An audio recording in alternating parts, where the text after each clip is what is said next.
Chapter 158. Suddenly, a gnome cursmancer broke free from Uther's and my domain pressure. He directly released a chain lightning. Electricity spread out from his staff and shot towards the elite dwarven warriors. In any case, they were elite dwarven warriors. They didn't feel any pressure against these gnomes. The remaining elite dwarven warriors waved their weapons and called for the gnomes to charge forward. They either split open a gnome archer's head with their axes or smashed a gnome warrior's head with their hammers. For a moment, the whole cave was filled with blood and chaos. At this time, the stitched freak Clement was preparing to attack Fred, who wasn't willing to put down the image diamond. Sometimes, the greed of the dwarves would kill them. However, Fred was lucky. Uther and I were here. How could we let him be killed by the stitched freak Clement? I couldn't control this group of gnomes anymore. These gnomes could only be dealt with by the dwarves and Avina. Uther and I had to deal with the stitched freak Clement. After all, he was the biggest threat here. Fred was about to be killed by the stitched freak.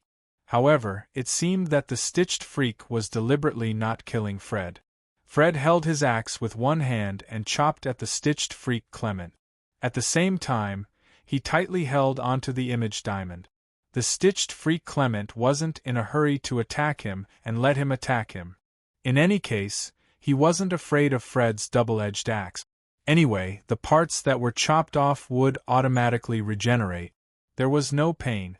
This body was simply the stitched freak Clement's weapon and equipment. Seeing that Uther and I had rushed over, the stitched freak Clement knew that we were strong. Therefore, he didn't dare to be negligent. He only waved his hand and Fred was heavily thrown to the wall of the cave by the Yeti arm. He fainted and the image diamond fell from his hand. Seeing this, I didn't say anything and put the image diamond into my spatial ring. Clement the stitched freak was furious. He knew that Fred wouldn't be able to take the shadow diamond away, so he tricked him. However, I made the shadow diamond disappear and it really became a shadow diamond. Clement the stitched freak flew into a rage. "You thief! Gnomes, let's kill this thief who stole the shadow diamond!" Stitch freak Clement shouted. However, the gnomes didn't seem to understand the German language and were busy dealing with the dwarves. Clement had no choice but to deal with me and Uther alone. Everyone was busy fighting against their own enemies. Uther and I didn't dare to underestimate the stitched freak Clement. I held the sword of retribution in my hand and infused Yen Long's power into the sword. Flames ignited the sword of retribution.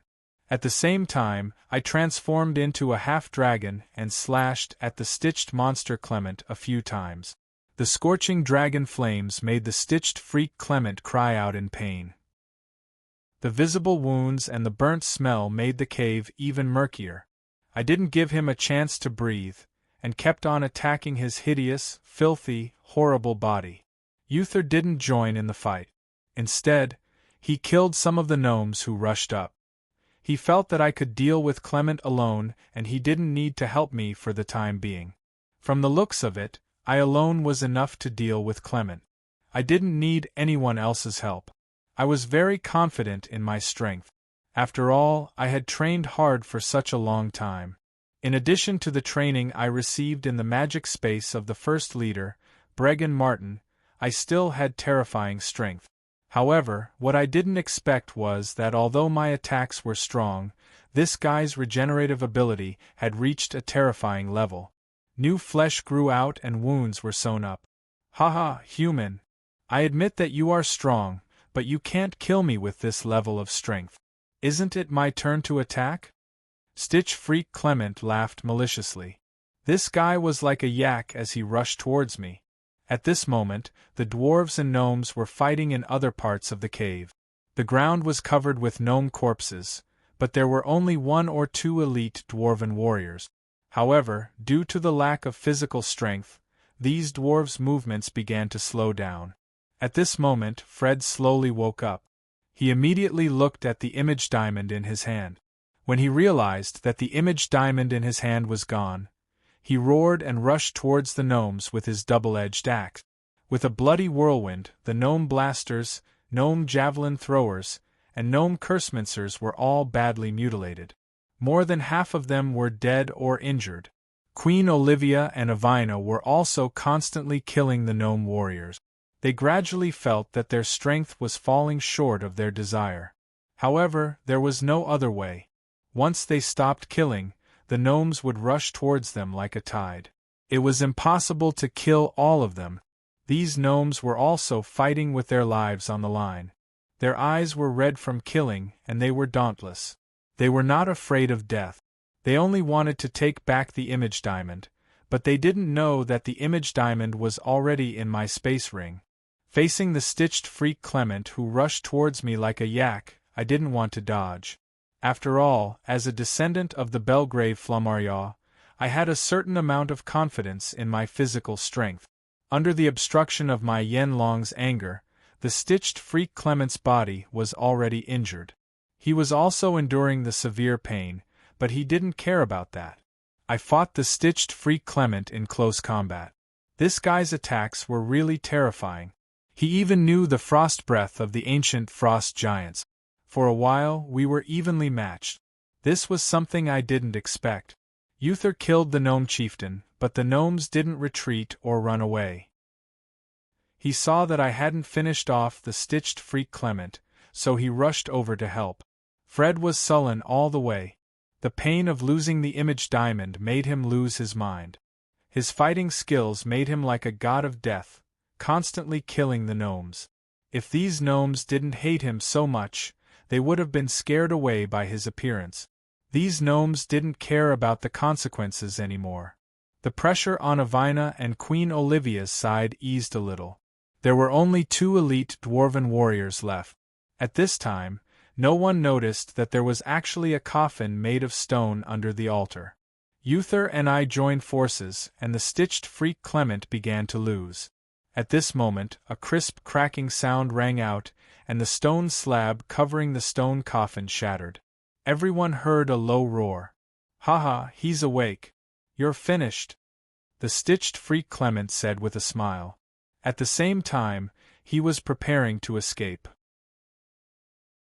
Chapter 159. The stitched freak Clement was fighting with us when I noticed that he was trying to escape. "Humph, you want to escape? Not so easy." I wanted to take advantage of the advantage, and kill this stitched freak Clement in one go. "You want to kill me? Not so easy," the stitched freak Clement said confidently. Thus, just as we were about to kill him, his outer shell was suddenly covered with blood-red flecks. They were so thick and dense. Asterisk bang. Asterisk that huge body actually exploded in front of us. Our bodies were covered in minced meat and blood clots, as well as some organs of unknown animals. They exploded all over our bodies. Fortunately, my body was strong enough and this explosion didn't hurt me. Uther's situation was slightly better. But this way, Clement took advantage of the opportunity to escape. "Humph. It's a pity that I couldn't kill you with my own hands. But the next Skeleton King will be useless even if you have wings." Fortunately, I ran fast enough. Otherwise, that Lord Skeleton King would have killed all of them. However, I don't think anyone knows the secret of my body. The stitched freak Clement secretly rejoiced as he escaped from the cave. Just as I was regretting that I couldn't kill the stitched freak Clement, a roar came from the cave and attracted my attention. "What is it this time?" I asked Uther. "I don't know. The things in this abyss of despair are unfathomable." Uther shook his head helplessly. At this time, a monster with only a skeleton body crawled out from the stone coffin. This skeleton monster was very tall and wore broken black armor. He stretched out his skeletal hand and pulled out a bone greatsword from his spine. At this time, I discovered the exit of the cave while chasing after the stitched freak Clement. The Skeleton King stretched out its hand, and countless white bones appeared on the ground of the cave. The number of white bones was too shocking. The white bones drilled out of the ground and automatically pieced together to form skeleton men. These skeleton men were skeleton warriors with melee weapons, skeleton archers, and even skeleton mages with magic. This huge army of skeletons shocked everyone present. At this moment, the pygmies didn't want to fight anymore. Like Clement, they fled in panic, but many of them were mercilessly killed by the skeleton army. Avina, come here. I couldn't care less. I knew that this guy wasn't ordinary. Since I found the exit, I might as well escape. At this moment, the skeleton king rushed towards me and slashed at me with its bone greatsword. I didn't dare to be careless and used all my strength to block it with my sword of punishment. In just a moment, I felt like my entire body was covered in the aura of death. This guy was much stronger than me. Taking advantage of this opportunity, Avina and Uther desperately escaped towards the exit of the cave. Queen Olivia and Fred could not escape. They were entangled by the skeleton army and could only fight to the death. They brandished their weapons and continuously slashed at the soulless skeleton warriors. At the same time, they had to dodge the attacks of the skeleton mages and skeleton archers. Only a few pygmies in this cave managed to escape. The rest were all turned into corpses. The elite dwarf warriors were also completely dead. Suddenly, new skeletons stood up from these corpses. It seemed that the number of enemies was increasing as the fight went on. Run! I urged Avina and Uther to run. This skeleton king's strength was too terrifying. Avina turned around and saw a tall skeleton covered in black armor.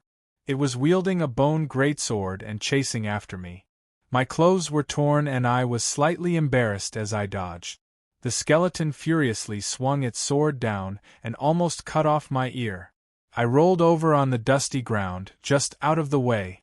Seeing the skeleton king getting closer and closer to me, my heart was filled with fear.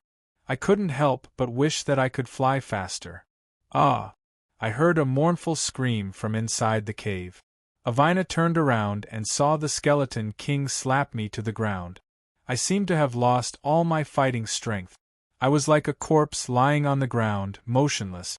Just as the skeleton king's greatsword was about to slash down, Uther pulled me away from the skeleton king's sword. The skeleton king was furious and let out a beast-like roar. Hearing that roar, Avina's heart trembled. Uther handed me in his arms to Avina. Avina, you take Leric and leave first. I will stop this skeleton king. Uther. Avina was so grateful that she didn't know what to say. Hurry! The skeleton king is about to catch up. If we don't leave now, none of us will be able to. Avina looked at Uther gratefully. Uther, I will come back to you after I hide Leric. After saying that, Avina took me away from this place. Looking at the skeleton king who was getting closer and closer to him, Uther didn't have any confidence. It wasn't that he wanted to play the hero, but the skeleton king was simply too terrifying. Anyone who could escape would be a survivor. The skeleton king was stabbed by Uther's starry sky spear, and a big hole suddenly appeared in its body. The black gas lingering on the skeleton king's body faded a little. A big hole appeared in its armor, and new bones began to grow. It was really scary. It seemed that it was reasonable that I couldn't beat the skeleton king. Damn it, it didn't die. The furious skeleton king roared loudly. Uther attacked again, and at the same time, he started to run. The skeleton king howled and chased after Uther with its greatsword. The skeleton king's swordsmanship was very fast. Just by nimbly dodging, Uther was injured. Didn't the legend say that skeletons' movements were very stiff? The skeleton king's strength was simply terrifying. Uther kept attacking the skeleton king with his starry sky spear, but the skeleton king didn't dodge. The black gas on its body faded for a moment and then thickened again. On the contrary, Uther's behavior really angered the skeleton king. Uther was also angry. He already had a lot of injuries on his body and didn't want to run. Since the starry sky spear didn't work, then I will directly kick your 2 leg bones away. Let's see how you chase after me.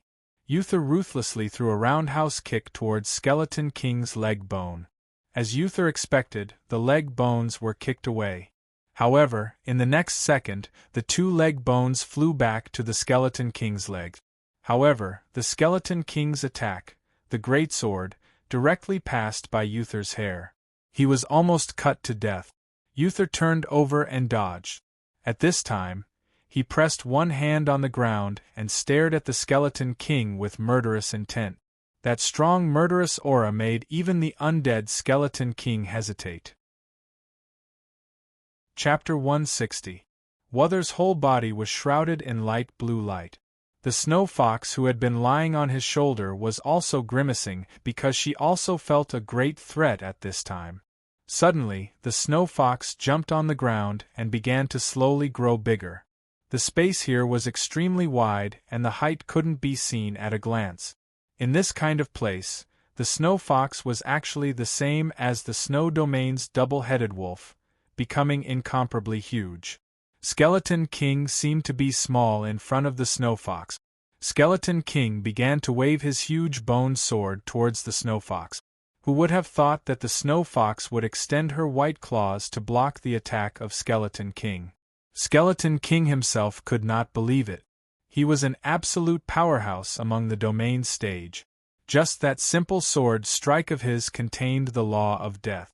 Skeleton King was also called Skeleton King Leal. He was an envoy sent by Azrael Hacendes. In terms of strength, he was much stronger than Ancient Corpse Emperor Barasa, who made a deal with Azrael Hacendes. In fact, Skeleton King Leal was sent here to assist Ancient Corpse Emperor Barasa on the surface. But in fact, he was sent here to monitor Ancient Corpse Emperor Barasa's every move. Lancelot, the necromancer witch king who made a deal with Azrael, was sealed in his dream. Azrael began to be wary of his spokesperson in the human world. Especially Ancient Corpse Emperor who was killed by Lancelot. The reason why Azrael chose Barasa was that Barasa's soul power was stronger than Lancelot's. Moreover, Barasa's resentment was stronger than Lancelot's. He was simply an excellent candidate for Azrael's spokesperson in the human world. Ancient Corpse Emperor Barasa was killed by Lancelot. His soul wasn't reconciled.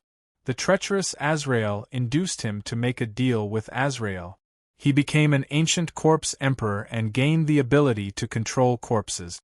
Of course, only the Ancient Corpse Emperor himself knew the price of this.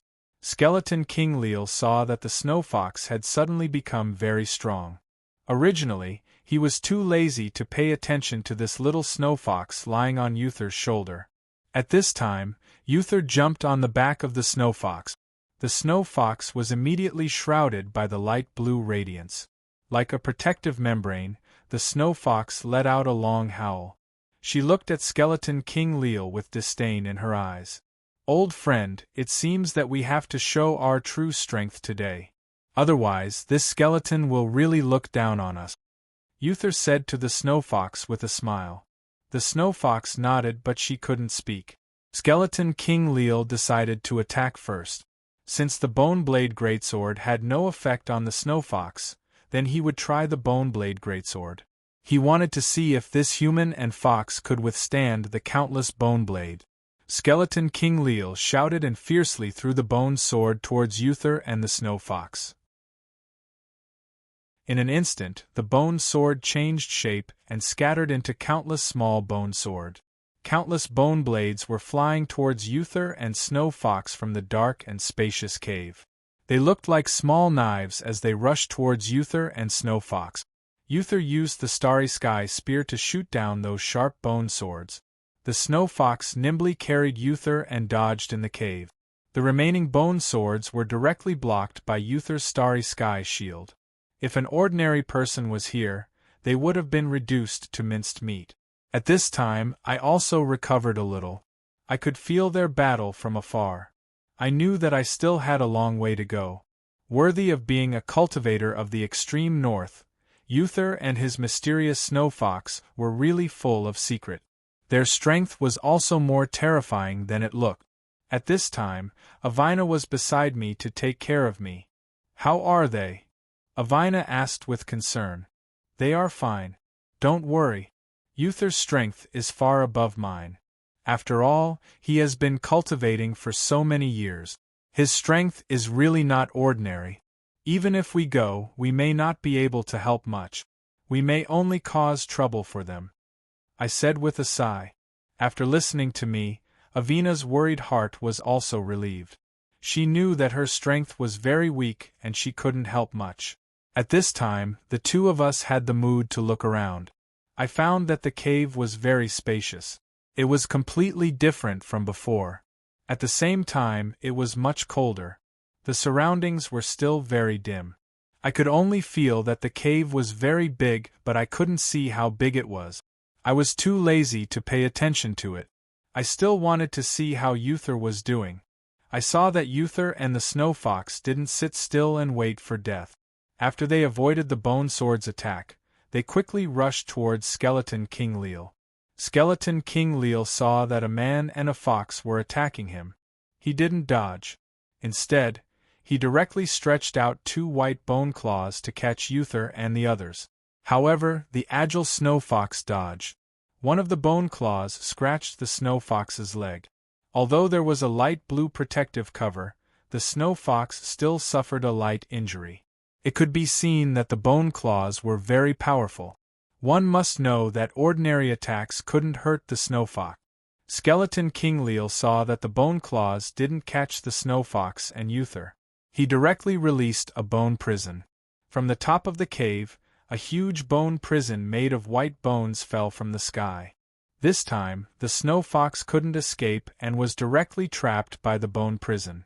The bone prison not only shrank but also grew many bone spikes. The snow fox and Uther were injured by the incomparably hard bone spikes.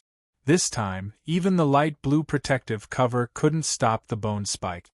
It could be seen that Skeleton King Leal's strength was terrifying. Blood flowed down the snow fox's white fur. Uther wasn't much better. If this continued, Skeleton King Leal didn't have to do anything.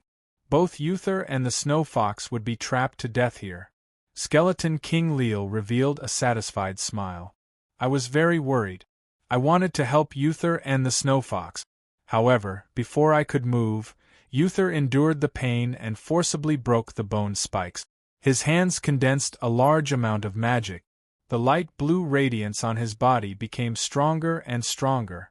After a burst, the bone prison was broken. Skeleton King Leal revealed a surprised expression. He didn't believe that this human could break his bone prison.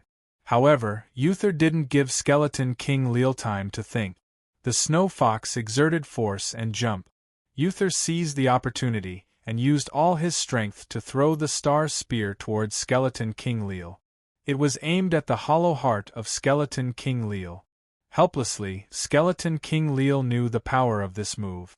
His body began to transform. Huge white bones grew out from his body and tore the armor into pieces. Finally, these white bones formed a white bone armor outside his body. He didn't know whether he could block this attack. However, he wasn't afraid of death. Death was just another form of eternal life. Chapter 161. The star spear pierced through the dark cave like a meteor and pierced towards Skeleton King Leal. Skeleton King Leal was calm. He wanted to test whether his bones were harder or Uther's spear was harder. Bang! There was a loud sound, followed by creaking sounds, which made people feel very uncomfortable. Skeleton King Leal lowered his head and looked at his body. His indestructible bone armor was pierced through by the star spear. Skeleton King Leal didn't dare to believe that the star spear had ruthlessly pierced his heart. He was very angry. He had never been in such a difficult situation like today. His heart was pierced by a human's spear. However, Skeleton King Leal didn't fall. He wouldn't die if this was the extent of the attack. He pulled out the spear that was stuck in his heart and threw it on the ground. He looked at Uther and Snowfox. He thought that since both of them knew how to use spears, it was a coincidence that he knew how to use them. Now let's see if you can catch my spear or not. Skeleton King Leal waved his hand and 7 or 8 bone spears appeared out of thin air. Those bone spears were suspended in the air. Skeleton King Leal's thought moved and those bone spears were like arrows shot by a wild horse. They flew towards Uther and Snowfox at a fast speed. Uther and Snowfox knew that the situation wasn't good. They quickly retreated. However, those bone spears could not only track them, but they were also extremely fast. Ding! Ding! Ding! Uther and Snowfox were nailed to the wall of the cave by the bone spears. Skeleton King Leal immediately flew over and waved his bone sword to behead them. At this time I also flew over. I had completely transformed into a dragon and spat out a mouthful of scorching dragon flames. Skeleton King Leal was caught off guard because my speed was also extremely fast. The scorching dragon flames directly roasted Skeleton King Leal's bones into charcoal. When the wind blew, Skeleton King Leal disappeared into thin air. However, it didn't seem that simple. Skeleton King Leal didn't die and the bone spears that were nailed to Uther and Snowfox didn't disappear. Inside the cave there was a strange thing that looked like a heart. However, that heart wasn't made of flesh but of bone. Slowly, that bone heart was restored and condensed at a speed visible to the naked eye, forming a new Skeleton King Leal. I didn't expect that I would attack the Skeleton King Leal again. This time, Skeleton King Leal took the initiative to attack. He used his move to perish together with the enemy. He wasn't afraid of death. He only wanted to return to Azrael Hasendi's embrace as soon as possible. The enemy in front of him was the enemy. It was better to kill the enemy. Everything happened too fast, so much so that we didn't have time to react. We only saw Skeleton King Leal turn into a sky full of skeletons in a flash. It was as if a storm of death had swept over us. It seemed that Uther, Snowfox and I were doomed. Were we going to die here? This time, I really had a bad premonition. In my eyes, this Skeleton King was no different from a dead man. What was the point of living without flesh and blood? No. I don't want to die. I have blood and flesh. I have Avina. I have the people I love and the people who love me. I want to protect them. At this moment, my body felt an incomparably strong power. I actually used Yen Long's form to release the starry sky. That starry sky that could devour everything turned the terrifying White Bone City and Skeleton King Leal into nothingness, disappearing into the boundless starry sky. I released such a powerful magic spell that was beyond my capacity. I instantly reverted to my human form and fell onto the uneven ground. The bone spears that nailed Uther and Snowfox also disappeared.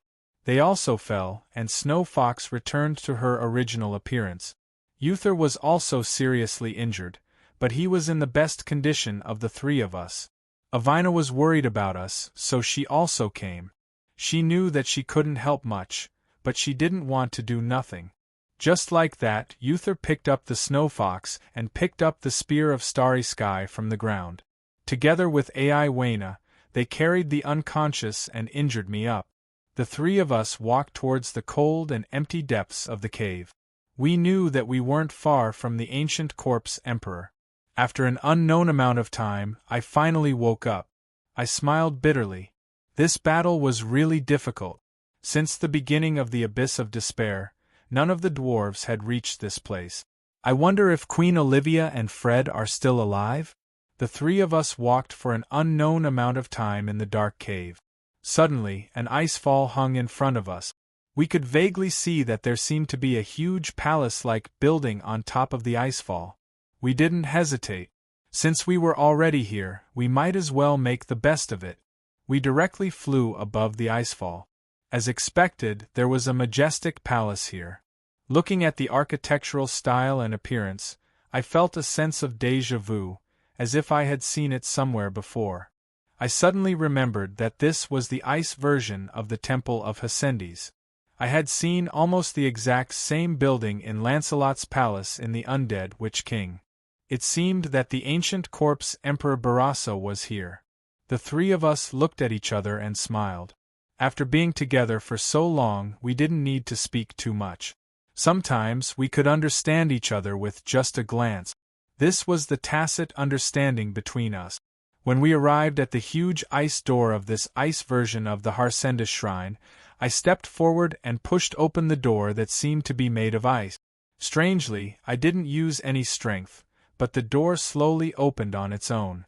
Did the ancient corpse emperor already know of our arrival? But it didn't matter. It didn't matter whether he knew or not. We could even deal with the skeleton King Leal. Although we couldn't use the same ultimate move as before, Uther and I had the help of Avina's elf, Ronwhip. We were confident that we could defeat the ancient corpse emperor. We entered the main hall of the Temple of Hassendis. It was a huge and spacious hall. As soon as we entered the spacious hall, the furnaces in the hall emitted a ghostly blue light. The light emitted by the blue flames was strange. It was cold here. It wasn't an exaggeration to say that ordinary people would turn into ice as soon as they entered this place. At this time, a man was sitting on an ice-cold throne in the hall. I had seen this man before. It was Barasa, the former Holy Emperor of the German Empire. Now, the ancient corpse emperor was feared by the dwarves. "You're finally here. I've waited long enough for this day." The ancient corpse emperor's voice resounded. His German language made people shudder. Chapter 162. I didn't expect you to come here. Since that's the case, let's add some firewood to our party. That way we can enjoy ourselves to the fullest, right? Ancient corpse Emperor Barasa stepped down from his throne. In the spacious and cold hall, the ancient corpse emperor waved his hands, and a light blue flame ignited in his hands. A powerful aura pressed down on us. The ancient corpse emperor's aura was even stronger than that of the skeleton King Leal. Didn't skeleton King Leal say that he was Azrael's messenger and that he was stronger than the ancient corpse emperor? At this time, the entire territory of the dwarf kingdom was covered in ice. No matter how thick the snow was, countless ghouls broke out of the ground. Among them were ancient giants, dwarves, dermen, and countless corpses of unknown races. Hundreds of thousands of ghouls gathered from all directions. They were gathering in 3 places: the old capital of the dwarf kingdom, Anrila, Furnace Fort, and Warsong Fort. A dwarf warrior patrolling on an airship was startled when he saw the dense mass of shadows moving at high speed on the ground. How many ghouls were there? At the same time, the ghouls attacked the 3 dwarven fortresses at the same time.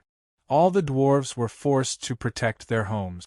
In the hall of Azrael Hassendis, Uther, Avina, and I were facing the ancient corpse emperor. We knew that this would be an unprecedentedly fierce battle. The ancient corpse emperor didn't bother to talk nonsense with us. He was wearing dark gold plate armor and a crown on his head. He held the Song of the Conqueror in his hand. He looked the same as before, but he didn't have the slightest trace of blood, and his body was rotten. In the past, after he was killed by Lancelot, Azrael Hassendis made a deal with him. In order to take revenge, he agreed to Azrael's condition. His soul would always belong to Azrael Hassendis. After so many years, the deal with Azrael had been like Lancelot. It was torture. He had become a puppet controlled by someone else. However, he still told us that killing skeleton King Leal was a good thing for him. A wave of cold air swept over. This ancient corpse emperor had absorbed countless resentment in this world in front of us, which made him even stronger. Wuther and I are not sure that we can deal with this ancient corpse emperor, but there are some things that we have to face. The ancient corpse emperor waved his sword nimbly. Under the cold light, dozens of wriggling Azrael's tentacles appeared out of thin air on the smooth floor of the hall. Once touched by these tentacles, we would either die or be injured. More importantly, these tentacles could track us and were difficult to destroy. I had no choice but to transform into Yenlong's form. I didn't dare to slack off in the slightest. Uther also held the Starry Sky Spear and was ready to enter battle mode at any time. 2 enormous black wings sprouted from Barasa's back. They were the wings of death. For a moment, we were facing off against Barasa in midair. Come out, primordial frost giant. Ancient corpse Emperor Barasa cast a summoning spell in midair. The ground shook, and the corpse of an enormous primordial frost giant appeared in front of us. Avina also summoned the elf Ronwhip. Ronwhip was as happy as a child when he came out of the magic space, but he had been summoned at the most dangerous time. However, he seemed to be much bigger than before. Wuther and the enlarged snow fox worked together to deal with the primordial frost giant. Ronwhip and I dealt with the ancient corpse Emperor Barasa directly. Avina was responsible for dealing with those annoying Azrael's tentacles. And so, the battle officially began. The ancient corpse Emperor dashed toward me at an incredible speed. He extended his terrifying left hand, which was completely black. It was his famous decaying claw. His right hand swung the battle sword, the Song of the Conqueror, which was shrouded in black energy. I also rushed forward at full speed. I was very confident in my body. After all, I was the Belgrave Flammarion, the descendant of a demon god. When my claws came into contact with the decaying claw and the Song of the Conqueror, which was shrouded in black energy, I could feel an attack that contained the power of death shaking my very soul. This attack was so strange that it could even attack my soul. But I could still hold on. Ronwhip was behind the ancient corpse Emperor, trying to attack him. Taste the power of my siphon of death. The ancient corpse Emperor's left hand broke free, elongated, and pressed against Ronwhip's head. Ronwhip's vision darkened, and his body twitched as if he was going to die in the next second. Oh? Interesting. You're immune to all magic attacks. The ancient corpse Emperor looked at Ronwhip in surprise. Ronwhip twitched in the air for a while, but he didn't fall. I seized the opportunity to hit the ancient corpse Emperor's stomach with my dragon horn. At the same time, I spat out a mouthful of dragon flame.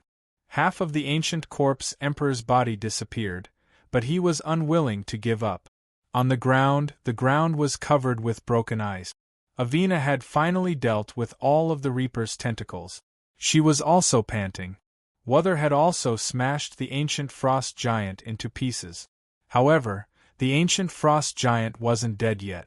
The ancient corpse Emperor flew down and opened his mouth to devour the incomplete ancient frost giant. A corpse eating another corpse. I had never seen such a scene before. After the ancient frost giant was eaten, not even its bones were left. The ancient corpse Emperor stood in front of us in perfect condition. If it weren't for the residue at the corner of his mouth, I wouldn't have believed it. Ronwhip had returned to the magic space because Avina was exhausted. This time, we won't be so lucky, the ancient corpse Emperor said to us. At the same time, his body began to expand rapidly. Not good. He's going to explode. I felt that the biggest difficulty in fighting against these undead creatures was that they weren't afraid of death, and they used death as a weapon. I had seen the Skeleton King Leal use a technique similar to corpse explosion, so I knew how powerful it was. It seemed that the ancient corpse Emperor was going to fight us to the death. Larrick, everything you've seen has been built on lies and deceptions. One day you will understand the meaning of my words. The ancient corpse Emperor's words echoed in the hall. I didn't dare to relax. I knew that it was the most critical moment. When a person is in the most dangerous situation, there will always be a way out. I firmly believed that. I also used my strongest attack. As a result, the collision of the two forces caused the entire hall to shatter. Broken walls and fences were everywhere. Chapter 163. The ancient corpse Emperor Barasa recalled his high-spirited self, the founder of the German Empire, conquering the entire continent with Lancelot. Who would have thought that he would be betrayed by the person he trusted the most in the dwarf kingdom, and his army would be completely annihilated? Filled with anger and unwillingness, he was reborn as the ancient corpse Emperor, but in the end, he was just a pawn of God. Now, he could finally rest in peace. He would never be controlled by anyone again, even if doing so would only make him vanish into thin air. The dazzling explosion was like a star, and the hall was shattered. I was covered in wounds. Fortunately, Avina and Uther were still alive, and the snow fox had returned to its normal size, lying in Uther's arms. There was no trace of his existence. The ancient corpse emperor had disappeared just like that, and I had resisted his strongest attack with my own strength. At this time, the entire hall began to collapse. To be precise, the entire ice peak of Althalia was collapsing. I found that behind the hall was a sea of bones. The bones there weren't the bones of ordinary animals on the road, but the bones of dragons. There were endless skeletons of dragons. We walked over, and at that moment I felt a powerful force, which swept through my whole body. This feeling was from Adhol's magic equipment. Something that looked like a boot flew out of the dragon's skeleton and flew into my body. It merged with my soul. I instantly entered another world, and I saw a black dragon. He was the black dragon Irdil, the wing of destruction. He only left behind his back.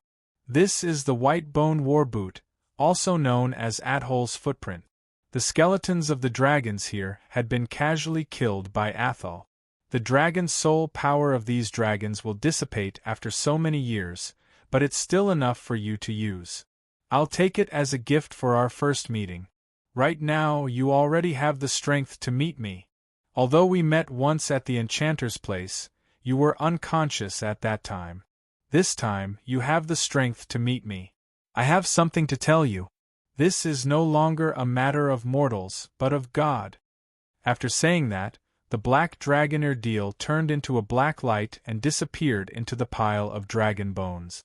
I only felt that my surroundings were instantly surrounded by an incomparably powerful dragon soul power, just like the time when Sea Dragon Nogias and Jiran D. Lego were dragon soul power, but here countless dragon soul power of nameless dragons were surrounding me.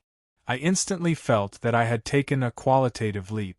Seeing the changes in me, Averna and Uther were surprised. At this time, the entire ice peak of Althalia felt like it was about to collapse. Fred and Queen Olivia actually arrived. On the other hand, facing the endless army of ghouls, the dwarf King Gino Wildhammer rode on a wild boar and used the war hammer that he received from his father who died in battle. He desperately led the dwarves to resist the ghouls that had invaded the dwarven underground city. He used his ultimate skill, Hammer Roar, but he was outnumbered and died on the battlefield. Before he died, he thought of his great father and his queen, Olivia. On the side of the furnace fortress, Dolam Irondrill held a one-handed hammer and a shield as he fought on his white bear. The dwarf chieftain Billy also used earth magic to attack the ghouls. Even the ancient giant father had to help the dwarves defend themselves against the ghouls, because his only son had died in the hands of the ghouls. The Warsong fortress was also breached by the ghouls.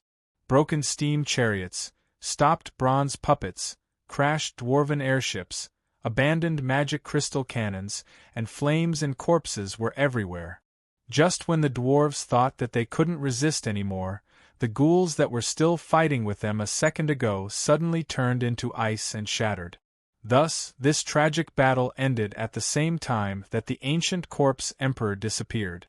Everything had ended, but this was only the beginning. Our group discovered that the exit of the cave was at the end of the pile of corpses. So, we tried our best to leave this place before the entire Althalia ice mountain collapsed. We ran for our lives without caring about anything. However, the cave suddenly started to move. The walls started to shake and collapse. After a thrilling escape and avoiding all kinds of dangers, we finally got out of the cave. Once we were out of the cave, we saw the sunlight and the fresh air that we hadn't seen for a long time. We felt so comfortable. We were already far away from the Althalia ice peak. Moreover, we were on the surface of the Tamil Plateau. The cold wind reminded us that everything in the Althalia ice peak was over. The ancient corpse emperor didn't exist anymore. At this moment, the Althalia ice mountain collapsed behind us.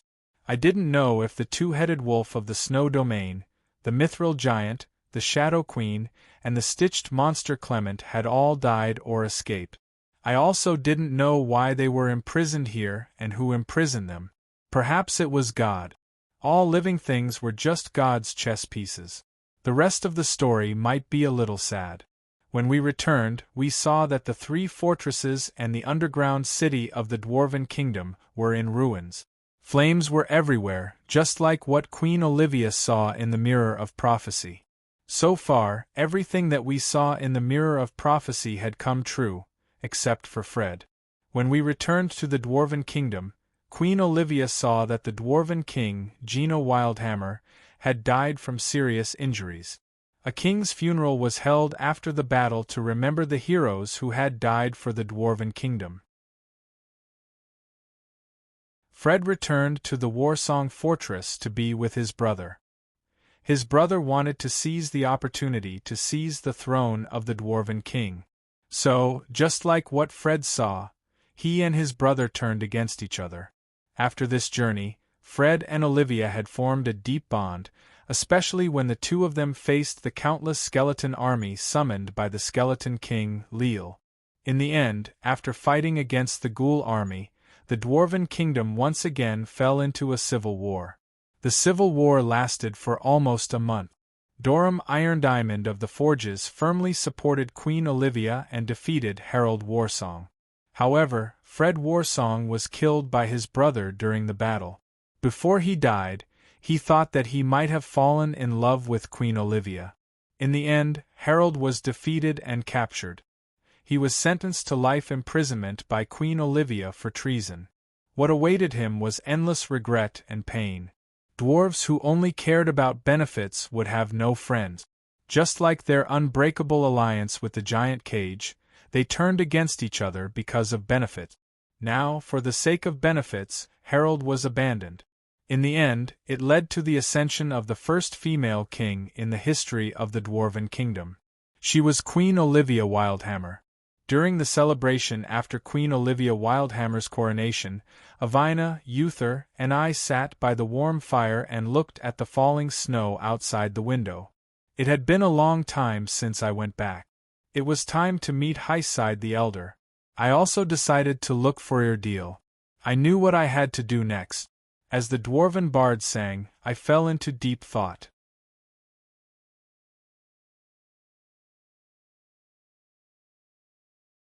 After all, the following reconstruction work still needed people. Since the young man could manage these people well and let them join in the reconstruction work, it was still very good. At that time, the news was brought back by a local bishop who risked his life. It was the Pope who personally came to tell Kaiser the Great about it.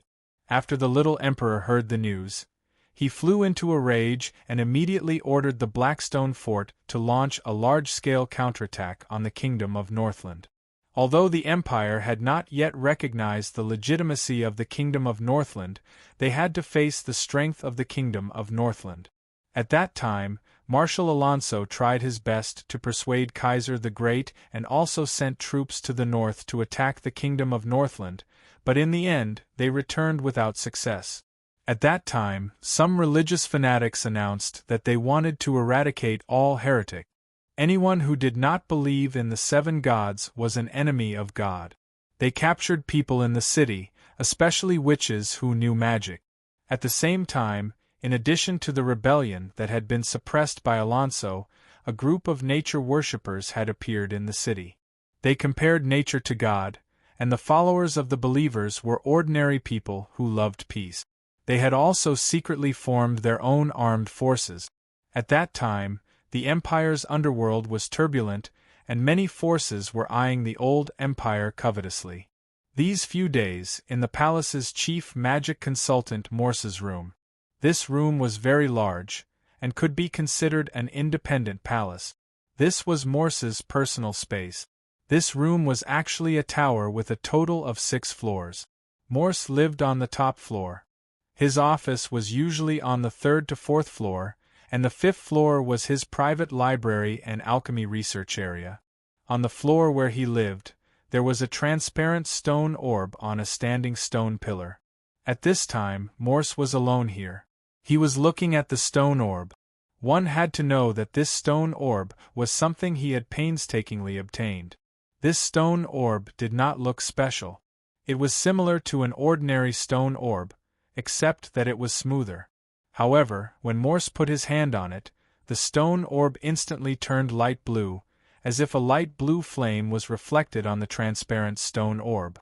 Turned out that Morse could see some images through this stone orb, and these images were actually what was happening in a certain corner of the continent at this moment. The chief magic consultant Morse was wearing a large black magic robe. He injected magic into the stone orb, and the stone orb instantly turned light blue. Through the stone orb, Morse saw that at this moment, in the depths of San Antonio Cathedral, several torturers were interrogating a naked witch, and they were constantly abusing her. These religious fanatics seemed to be asking the captured witch about the whereabouts of her companions. This woman may not be a witch. She was very scared, but it seemed that she really did not know the whereabouts of the people the torturers wanted to ask about. She was so scared that she trembled. But these torturers were not soft-hearted and continued to torture this woman. Finally, 2 tall and strong masked men walked into the secret room, and then there was a heart-wrenching scream from the secret room. Morse saw all this and smiled. It was almost as he expected. This group of people from the church was really doing something to the witch council. This witch council, ordinary people did not know much, and many people did not even know of the existence of this organization. But this organization not only existed, but its history was much longer than the history of the Empire. In fact, the Witch Council was the reason why Therodon could achieve what he did. So as the secrets of the Empire, ordinary people could not know these things. Only the top officials of the Empire could touch these things. Morse also climbed from the bottom to his current position, and only then did he touch these secrets of the Empire. For this, Morse was more like an outsider watching a show. He wanted to see what the people of the church were going to do.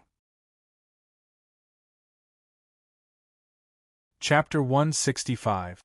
About a month ago, this kind of thing slowly started, and then it became more and more intense under the eyes of Kaiser the Great. In fact, Kaiser the Great's attitude towards these people was that he never regarded them as human beings. His attitude towards the civilians was similar to the attitude of the Northland people towards the Durman. They were all treated as lambs to be slaughtered. With the tacit consent of Emperor Keys, the religious zealots of the church began to arrest, interrogate, and execute the unarmed foreigners, women, and other people under the charge of arresting heretics and people who knew magic and would threaten the empire.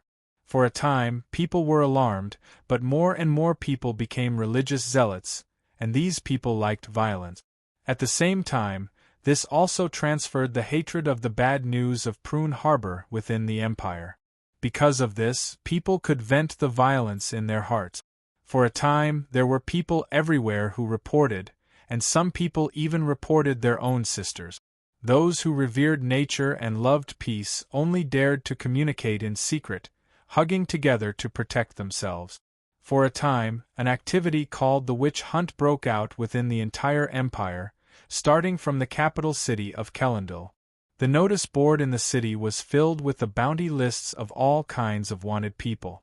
The armed forces of the church began to walk the streets, going door to search for people. At this time, it seemed easy to frame a woman as a witch or a witch. At the time, there was a reward for informants, and there was a guarantee that the informant would be strictly kept secret and exempted from punishment, so people could wantonly frame. Thus, in town and country, any woman who, by virtue of her beauty, was envied or by her haughtiness, offended a suitor, was sent to her death by a letter of informant, and the informant had only to stand quietly by and watch the spectacle, and thus carry out his sinister purpose. At the same time, some people wanted to take revenge for personal grudges, and some people wanted to transfer their own crisis, so for a time, the trend of informants flourished, and many people panicked. The witch hunt even became a tool for the members of the church to vent their desires. If they couldn't get the woman they fancied, they would be framed as witches and executed. The accused woman was hauled into the magisterium of the church, in which were suspended posts from the round ceiling, and on the floor stood a torture table, upon which were placed a screw-nail chain. The arrested woman was stripped naked and had all her body hair shaved off except for her hair. Supposedly, this was to make it easier to find moles, spots, and so on that could confirm the presence of a demon. Then, she was tied to the torture platform with iron wire, and the interrogators pricked her body with needles to look for traces of the demon. There were all kinds of torture methods used on witches. Ironically, when these sanctimonious judges interrogated witches, they often used witchcraft to treat witches with witchcraft. In advance, they prayed for the success of the punishment, poured holy water into the witches so that the demon could not bind their tongues during the torture, and attached bands to the naked witches, thinking that this way, the demon could not open the shackles. In just over a month's time, 291 witchcraft and heretics were executed in the holy city of Calendul. Among them, 268 were women, and only 26 were men. Among these 26, 11 were convicted because they were closely related to witches. These so-called witches, to put it bluntly, were just a group of ordinary women. The reason for the foolish and cruel witch hunt was initiated by the church, and their real purpose was unknown. But the people below didn't care so much. They were happiest when they could do bad things. For example, in June, a woman was accused of being a witch. Under heavy torture, she confessed, "I have been an improper woman since I can't remember. I tortured 104 children to death, including 3 of my own. They were later dug up from their graves. Some of them were cooked and eaten. Some of them were made into ointments and other potions for witchcraft. Their leg bones were made into flute. I tortured my wife and 2 children. I tortured my 2 husbands for many years, and finally they died." Finally, the witch was hung naked by the church's fully armed knights and stabbed to death in front of the public with a spear. Surrounding her was a crowd of civilians who were watching the show. They were completely numb. Perhaps they would only feel something if it was their family who was killed? There was also a widow named Margarita, who was accused of being a witch because of the misgivings about her property. At first, she did not admit that she was a witch and had committed the crime of rebelling against God. But under the escalating torture, she had no choice but to make the following confession. 1. One night, 10 years ago, a black-faced man appeared in her garden. This man flirted with her, and she satisfied his wishes. He was a cold-hearted man. 2. He persuaded her not to believe in the 7 gods, which she did, but she immediately felt guilty. 3. This man said that his name was Black-Brown, and he gave her a witchcraft broom and some ointment for witchcraft. 4. She had flown in her garden at night for some time. 5. She had used the broom to fly to George's house, to Katerina's, and to Anna's. 6. Many other women, unknown to her, had come to her house, and they had eaten and drunk together. Forced to confess, she had been tied to a post by the church's Templars and burned alive in the square. There were too many innocent women like Margarita who were killed in the fire. The execution of naked women was an opportunity for many men to enjoy, to play with, and to humiliate them. They could do whatever they wanted with the poor women and thus satisfy their bestial desires. Even in the records of the witch executions, there were words such as, "the woman was beautiful and plump." In more remote places, there was also a practice of throwing women into rivers to identify witches, or witches. First, the accused woman was dragged onto a bridge and stripped naked in front of a crowd. Then the church made her bend her knees and tied her hands and feet together for the public to see. Then a rose-colored basket was placed on the water, the woman was placed on her back, and the ropes were loosened until the poor woman was drowned. In those days, the execution of witches was like a circus performance, and was often attended by thousands of people. Some of the men were even more enthusiastic, for the naked bodies and painful contortions of the witches gave them a deformed sensuality. In the square where the execution was to be carried out, or by the bridge where the river was to be thrown, there were stalls and peddlers. It was almost like a bazaar. The witches, locked in the dark and gloomy prison, could not use witchcraft to escape, nor could they use magic to predict how they would be executed. Witches who were arrested were usually burned, hanged, or beheaded. The men used every means to exert their bestial desires on the women. As for whether these women were guilty or not, they didn't care at all. It seemed that this year's summer festival would be bloodier than any of the others. Chapter 166. Tomorrow is the summer celebration. There have been more and more riots recently. I feel like we won't be able to suppress them any longer, Marshal, a high-ranking officer from the William family said to Alonso. You may leave first. Alonso had been frowning recently. During this period of time, there had been too many things that were troubling him. There were too many problems in the empire. The high price of housing made it impossible for the poor to even have a roof over their head. The successive wars and disasters were undoubtedly another heavy blow to the aging imperium. A large number of refugees were displaced and homeless, but the nobles were rich and extravagant. Natural disasters and man-made disasters had almost depleted the empire's food supply. However, the upper echelons of the empire were even more extravagant and wasteful. They did not care about the lives of the commoners. In Kellendal, the price of food had become almost all the expenses of the commoners. Even so, they could not afford to eat meat. It was good enough that they could eat bread. Most importantly, it was just enough to maintain a state of mild hunger. The most frightening thing was that more and more refugees were pouring into the city. Not only did they bring chaos, but they also brought diseases and plagues. In the past month or so, the church had also changed their style. They began to brazenly arrest people on the streets and execute people at will. This was also tacitly approved by Emperor Keith. Alonso couldn't do anything about it even if he wanted to. After all, the people of the church didn't directly touch the interests of the empire. They had very high authority. Even when Prince Keith was crowned as the Emperor of the Empire, it was Pope Exai who personally crowned him in San Antonio Cathedral. As for the Empire's chief magic advisor, he was still as secretive as before. However, they still had to be on guard. Who knew what he was up to? People didn't want to work anymore. They became like Emperor Keys. They only wanted to drink and drink today.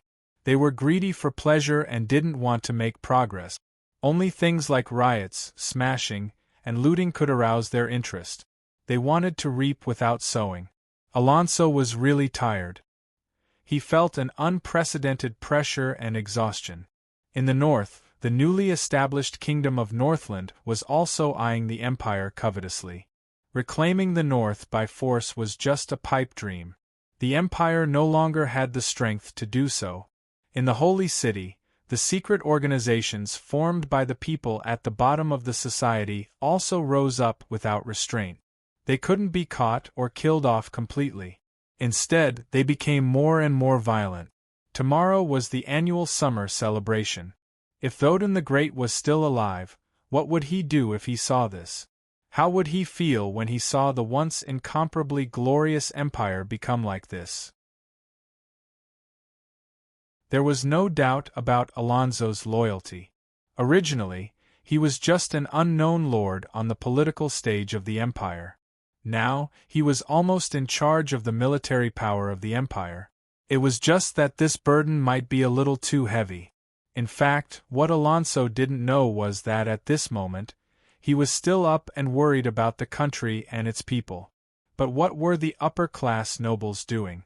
If he had the stone ball like Morse, he would see some of the nobles gathered together to eat moon candy and have fun with a group of beautiful naked female slaves. Lastly, there were 4 nobles who were having sex with a female slave. One must know that the female slave was actually just an ordinary civilian who was arrested after being accused of being a witch by the church. She was then bought by the nobles to have fun. One must know that she was only 14 years old. Looking at the naked female slaves who ate moon candy and were extremely happy, one couldn't help but wonder how their parents would feel. On this ordinary yet extraordinary night, what was Emperor Kaiser doing? Our Emperor Keys was currently playing with a group of maids in the main hall of his residence. However, they seemed to be covered in sweat. It was a dazzling sight. Do you think this is the end? Our Emperor especially liked to have these scenes recorded with a magic crystal ball and had those court painters paint on the spot. In short, on the eve of the summer celebration, our Emperor was having a lot of fun. Alonso was alone in the military tent. He had already done his best to arrange all the available forces to ensure the safety of tomorrow. Although he was still a little worried, he had already done his best. There was nothing else he could do. He drank alone. At this moment, he didn't even have someone to talk to. He even wondered why he was doing this. He didn't sleep for the whole night. He was drunk even though he wasn't drunk. Until the east was white, a new day had arrived.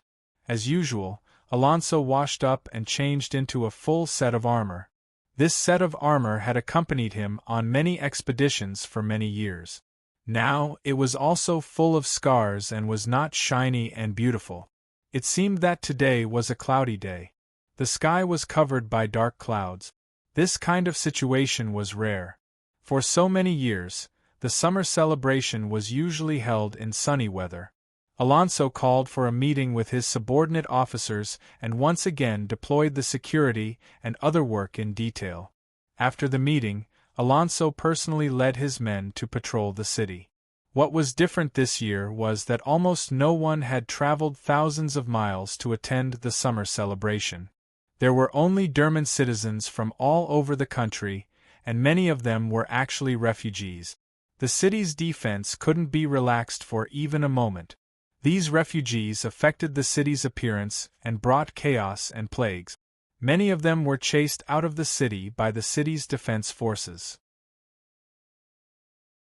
That place was heavily guarded by Alonso's William family, as well as the imperial city's defense forces.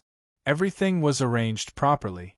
In the morning, the imperial guards would be inspected in front of the newly built Hall of Heroes.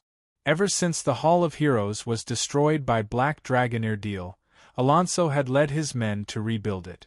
In recent years, Kaiser the Great had ordered a large number of construction projects to be carried out, spending huge amounts of money to make the Hall of Heroes even more magnificent and magnificent. However, this also increased the burden on the populace, but Kaiser the Great chose to turn a blind eye to it. In contrast to the Hall of Heroes, the Imperial Guards weren't as good as they used to be. Whether it was the selection of soldiers, the internal management, or the daily training, all the real elites had been used up during the Black Dragon's attack. This year, the square in front of the Hall of Heroes wasn't crowded. The few citizens who were there had helpless expressions on their faces. Under the protection of Kaiser the Great's men, Darlena also showed up in front of the Hall of Heroes. Before Kaiser the Great could say anything, it started to drizzle from the cloudy sky. In front of the Hall of Heroes, the populace was silent. The atmosphere was extremely awkward. Chapter 167. Kaiser the Great turned his sharp eyes to Morse, the chief magic consultant of the Empire. At the same time, a maid beside him immediately went to hold up an exquisite umbrella made of animal skin for Kaiser the Great. However, the people didn't have umbrellas. They could only stand there and take in the rain. Behind them were the Imperial City Defense Army and Alonso's army. Of course, the church had also sent knights to participate in the summer celebration. Morse began to release magic in front of everyone. He tried his best, but he couldn't disperse the dark clouds. He had no choice but to release a magic barrier to protect the dignitaries and the square from the rain. Kaiser the Great took out the script that the ministers had prepared for him. He was going to say a congratulatory speech to the people, just like his father. Beloved my people, thank you to the 7 gods for giving us peace and tranquility. Thank you to the 7 gods for giving us food and wine. In the next 7 days, let us hold hands and eat together, drink and chat together. Kaiser the Great didn't know that the hold hands that he had read out of desperation was actually just hold hands. Sparse applause could be heard from the square. However, when the soldiers approached, everyone present clapped with all their might, even though they were already drenched. They wished their hands would break from the applause. Next, it was the inspection of the Imperial City Defense Army. It was a team of less than 1,000 people. They held Kaiser the Great's flag with a black lion on a red background and slowly walked through the square in front of the Hero Palace. Walking at the front was the cavalry of the Imperial Guards. They wore black Imperial armor and winged helmets on their heads. They held the flag of Emperor keys in their hands as they walked at the front. The horses were uneven. Some were old and some were young. The whole cavalry formation looked a little loose. The only thing that was a little shocking was the heads of the rebels that were hung on the horses as trophies. Those were real heads, which shocked everyone who saw them. Darlena's heart stirred when she saw that, but she didn't show it. After all, she had people sent by Kaiser the Great to look after her. The cavalry moved very slowly, and the infantrymen who entered the square after them were a little impatient. Finally, it was their turn to go on stage. These royal guards were armed with long halberds and were also dressed in black armor. They were quite tall, and some of them even had big bellies. The royal guards' footmen walked through the plaza in a rather orderly manner. At this time, the rain was getting heavier and heavier, so it was better for them to walk first. When it was the turn of the archers, they were all drenched. Their armor was not as thick as the armor of the infantrymen. Fortunately, there was no rain when they walked through the magic barrier of the square, but many of them sneezed. The commoners couldn't take it anymore because the rain was getting heavier and heavier. They had been drenched by the rain, and they didn't have any protection. They didn't dare to move because the Empire's soldiers were right behind them. Finally, the boring military parade ended in the heavy rain. The people were silent as they dispersed and returned to their homes. After closing the door, the Empire's soldiers couldn't possibly follow them home. These days were really suffocating. It would be better to become a mute so that they could control their mouths and know what to say and what not to say. Alright, let's not talk about it anymore. That night, in the magnificent Hall of Heroes, Kaiser the Great hosted a banquet to entertain the lords and nobles from all over the country, as well as those who had made outstanding contributions to the empire. Alonso learned from his father that his brother Joe's whereabouts were still unknown. It was very likely that he was still in the kingdom of Northland, but it was also possible that he was dead. Speaking of this, it was the most painful thing for his father during this period of time. It was even more troublesome for him than the loss in the confrontation with the North. However, it wasn't until tonight's banquet that Alonso finally showed a slightly relaxed expression because today seemed to be a peaceful day. Morse told Kaiser the Great that he was not feeling well, so he didn't attend the banquet and returned to his residence. Naturally, it was inconvenient for the Pope to participate in this kind of thing, so he only sent some bishops, including the bishop who had escaped from Primordium Port. Of course, the people who attended the banquet were also some commanders of the night. None of the people from the Magic Sanctuary came this year, which made Kaiser the Great very unhappy, but after all, they were not in Kellendal, and it was beyond his reach. Next, the singing and dancing performances took turns, but there were no more exotic performances. There were only some women with good figures performing some unskilled dances. My lords, these are the untouchables, these are the sinful witches, and those are slaves. If you like them, you can enjoy them to your heart's content. They are like the food and wine on this table, you can do whatever you want with them. This time, Kaiser the Great spoke very smoothly. Empress Darlina had long been taken back by Kaiser the Great's people to take good care of her. Kaiser the Great held a woman with a big naked butt in each hand, and he bit her but hard. A trace of blood and a scream echoed in the hall. He opened his bleeding mouth and laughed loudly. "Play however you want. Heroes of the Empire, enjoy yourselves to your heart's content." In an instant, these high-ranking officials and dignitaries, who usually put on airs, took off their hypocritical masks and began to enjoy the food, wine, and beautiful women to their heart's content. All kinds of voices echoed in the Hero Palace, which was unbearable to the ears. Alonso was not interested in any of this. He left the Hero Palace. After all, he was not Kaiser the Great's personal bodyguard, so there was no need for him to stay by Kaiser the Great's side all the time. He had a lot of people around him who could protect Kaiser the Great. Another day passed without any mishap. Alonso looked at the starry sky in the distance and sighed to himself. Looking at the current situation in Kelendil, it was no longer worthy of being called a holy city. It was simply a mess. The huge gap between the rich and the poor made the people at the bottom of the city live a life worse than pigs and dogs. Even Alonso could feel the invisible resentment of the people.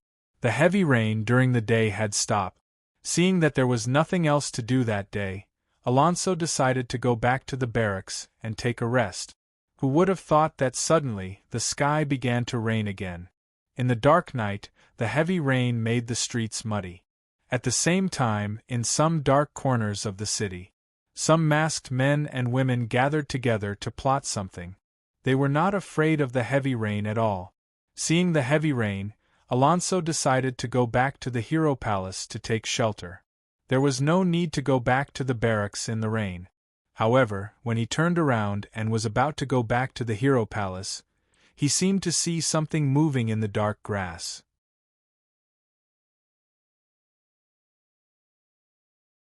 Chapter 168. Alonso noticed this and his heart skipped a beat. He knew that something was about to happen.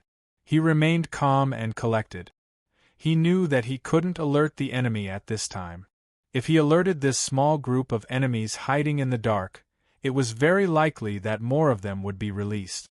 He wanted to lure the snake out of its hole and catch all of these scum in one fell swoop.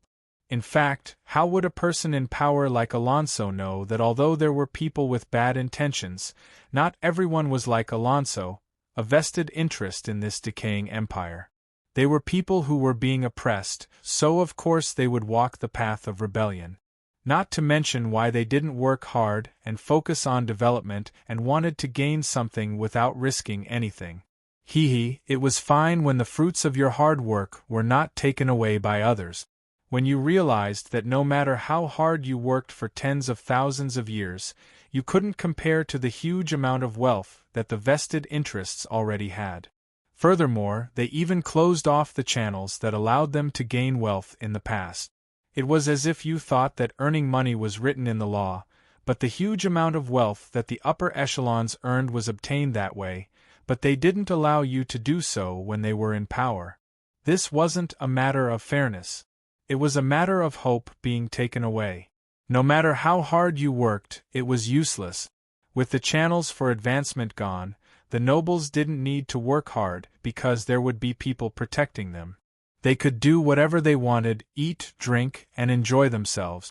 They didn't need to do anything. Even if you worked until you died of exhaustion, you would still be a lackey. Furthermore, the gap between the rich and the poor was getting bigger and bigger. The richer you were, and the poorer you were, the poorer you were.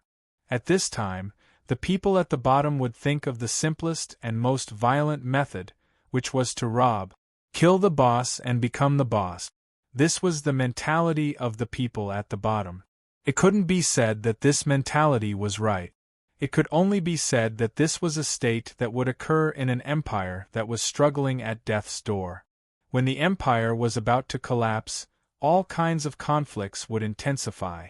There would be internal and external troubles, and the people would have no way of making a living. At this time, people like Alonso played a role in this historical period. You could say that he was the guardian of peace, or the foolish loyalist of the empire.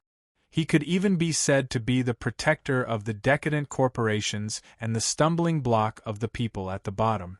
Actually, it wasn't a big problem. It was just a problem of how to distribute the limited resources. If a small number of people monopolized the majority of the resources, it would lead to this kind of riot.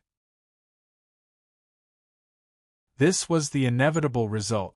As the saying goes, where there is oppression, there will be resistance.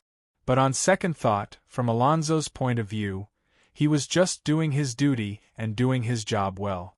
It was not up to him to decide whether the emperor was good or bad. The current situation was just fate. Everyone was just doing their best to play their role well. Just like Kaiser the Great, he was just doing his best to be a qualified licentious and incapable ruler. As expected, the people hiding in the dark saw Alonso but didn't see them. They decided to clean up the nobles, ministers, businessmen, and tycoons who were partying in the Hero Palace later, when the heavy rain affected their vision and hearing. As soon as Alonso entered the Hero Palace, they didn't inform the nobles, ministers, businessmen, and tycoons. He was worried that there might be spies of the enemy among them. He didn't even know who the enemy was. It was possible that the enemy was hiding among them. He just led his personal guards to Kaiser the Great, who was eating heartily. "Dear Mr. Alonso, you've worked hard today. Sit down and eat with us. You've been so nervous all day. What's the matter?" Seeing Alonso come to his side, Kaiser the Great happily invited this pillar of the empire to eat and drink with him. He knew that he could still sit there and eat heartily because of this marshal. Kaiser the Great was a cruel and self-indulgent emperor, but he wasn't a fool. He had grown up under Alonso's protection, and he knew how important Alonso was. Although he felt that Alonso was very boring, he had always been courteous and respectful to Alonso. It could even be said that he treated Alonso as half a father. He had put his mother under house arrest. Because of his mother, he could do a lot of things. Alonso nodded slightly. He didn't look surprised, but Kaiser the Great knew Alonso well. Kaiser the Great immediately realized how serious the situation was. At Alonso's signal, Kaiser the Great immediately told the people around him that his stomach wasn't feeling well. Accompanied by Alonso, he went to the bathroom. As soon as they left the banquet hall of the Hero Palace, Alonso and the others immediately escorted Kaiser the Great to his own palace. Alonso's William family troops and imperial guards were secretly dispatched. Some of them were sent to protect Kaiser the Great, while the others were led by Alonso to set up an ambush and wait for the big fish to take the bait. "Brothers and sisters, it's time to assassinate that despicable bathing king," an assassin in the dark said to the others. The bathing king referred to Kaiser the Great. Kaiser the Great was called Bathing King because Kaiser the Great had a hobby of taking bath. In the big marble bathtub, he would be served by beautiful maids with beautiful figures. There would be wine and food, music and dancing, as well as paintings by artists. A bunch of people would party in front of him. Kaiser the Great really knew how to enjoy himself. He played with everything he could. Of course, apart from the real dignitaries of the empire, the only people who could really bathe with him were some special beauties, such as princesses of other countries or female magicians from the magic sanctuary. Of course, people had to be honest with each other when bathing, and women were no exception. Kaiser the Great really knew how to have fun. At the order, these people rushed out of the dark places. In the rain, they set off in the direction of the brightly lit and magnificent Hero Palace from all directions. They gradually gathered into a black torrent and poured into the Hero Palace, which was currently partying. A few guards who had drunk some wine were quickly taken care of by the assassins. These people covered their faces and rushed into the banquet hall of the Hero Palace, where the dignitaries were chatting. They were immersed in a sea of delicious food, wine, and beautiful women. Armed and soaked, mob assassins rushed into the warm and brightly lit hall. They really didn't fit in with the environment. At the moment, there were still cheerful voices in the hall. Obviously, these assassins weren't taken seriously. Kill. Don't leave a single one alive. The leader's voice broke the joyous atmosphere and added a colorful touch to this extraordinary summer celebration. Chapter 169. For a moment, a bloody battle was taking place in the splendid banquet hall of the Hero Palace. No one was innocent. It was a sea of blood and iron. The vulnerable nobles, the unarmed servants, and the fallen guards were all killed in no time. Only corpses were left on the ground.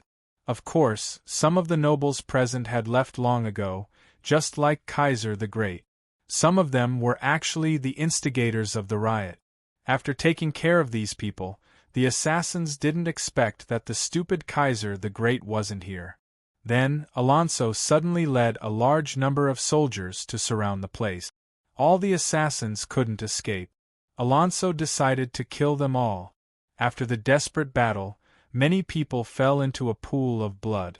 However, there were too many soldiers of the Empire, and they were better equipped than the assassins. The soldiers slowly approached. In the end, the assassins had no choice but to surrender. Soon, those who had taken part in the riot were arrested and locked up in the Empire's prisons.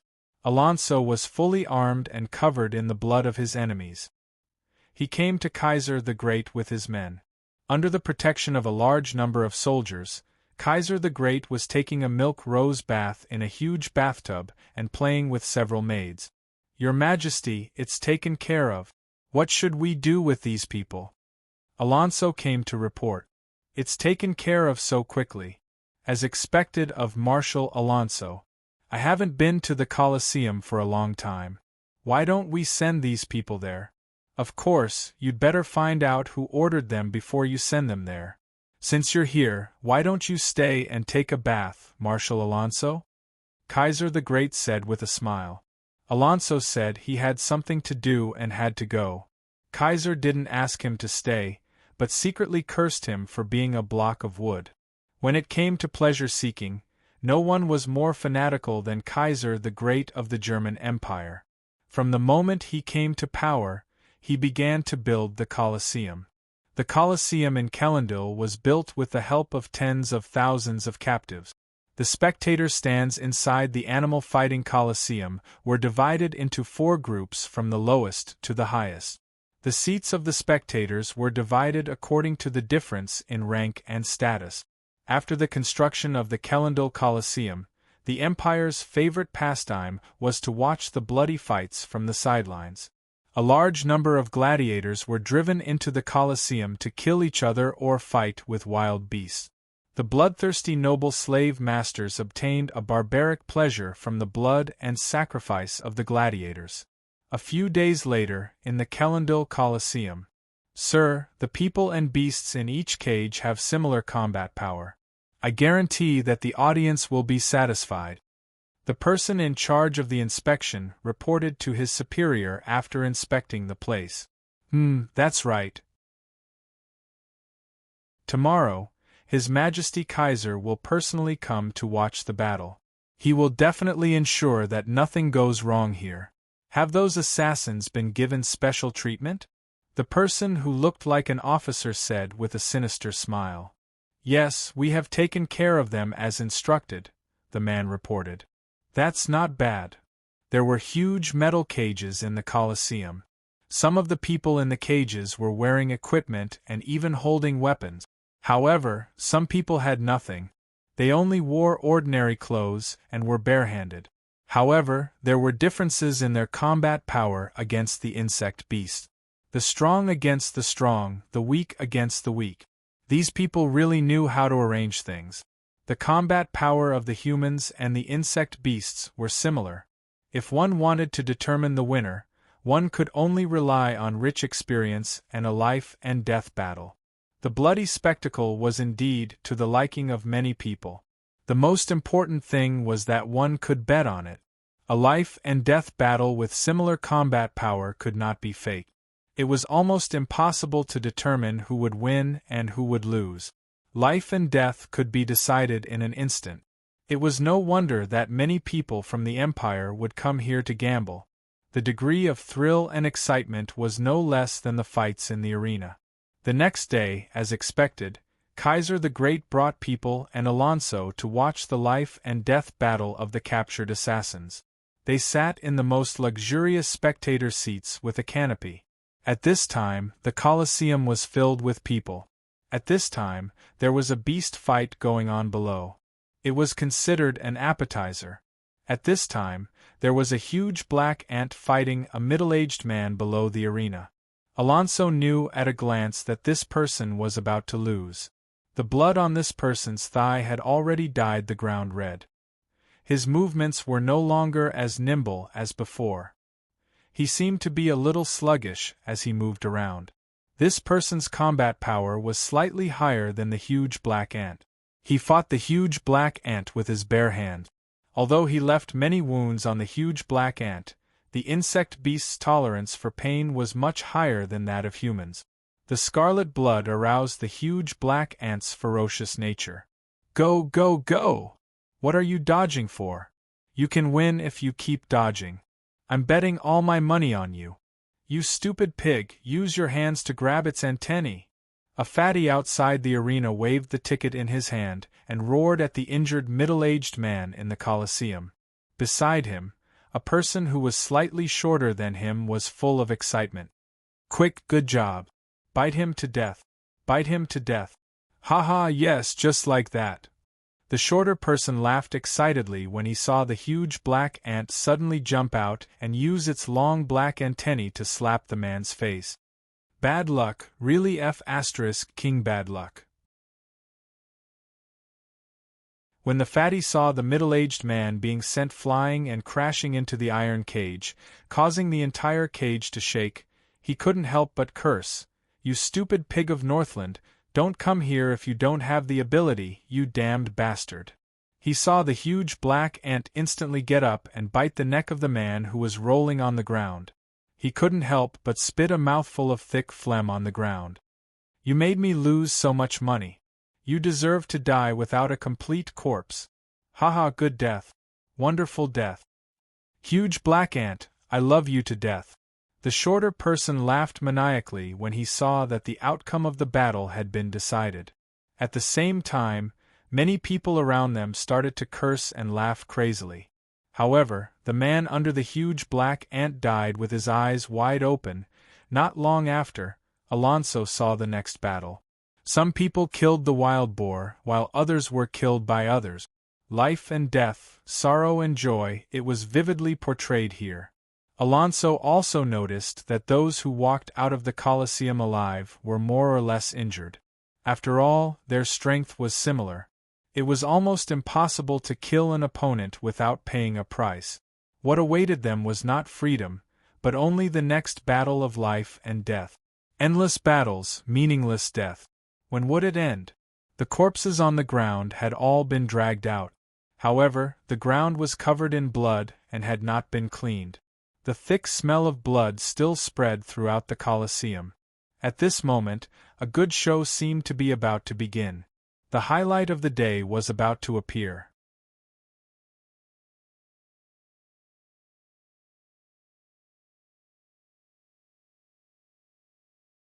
After a series of battles, only 3 assassins remained, while the other side only had 1 assassin left.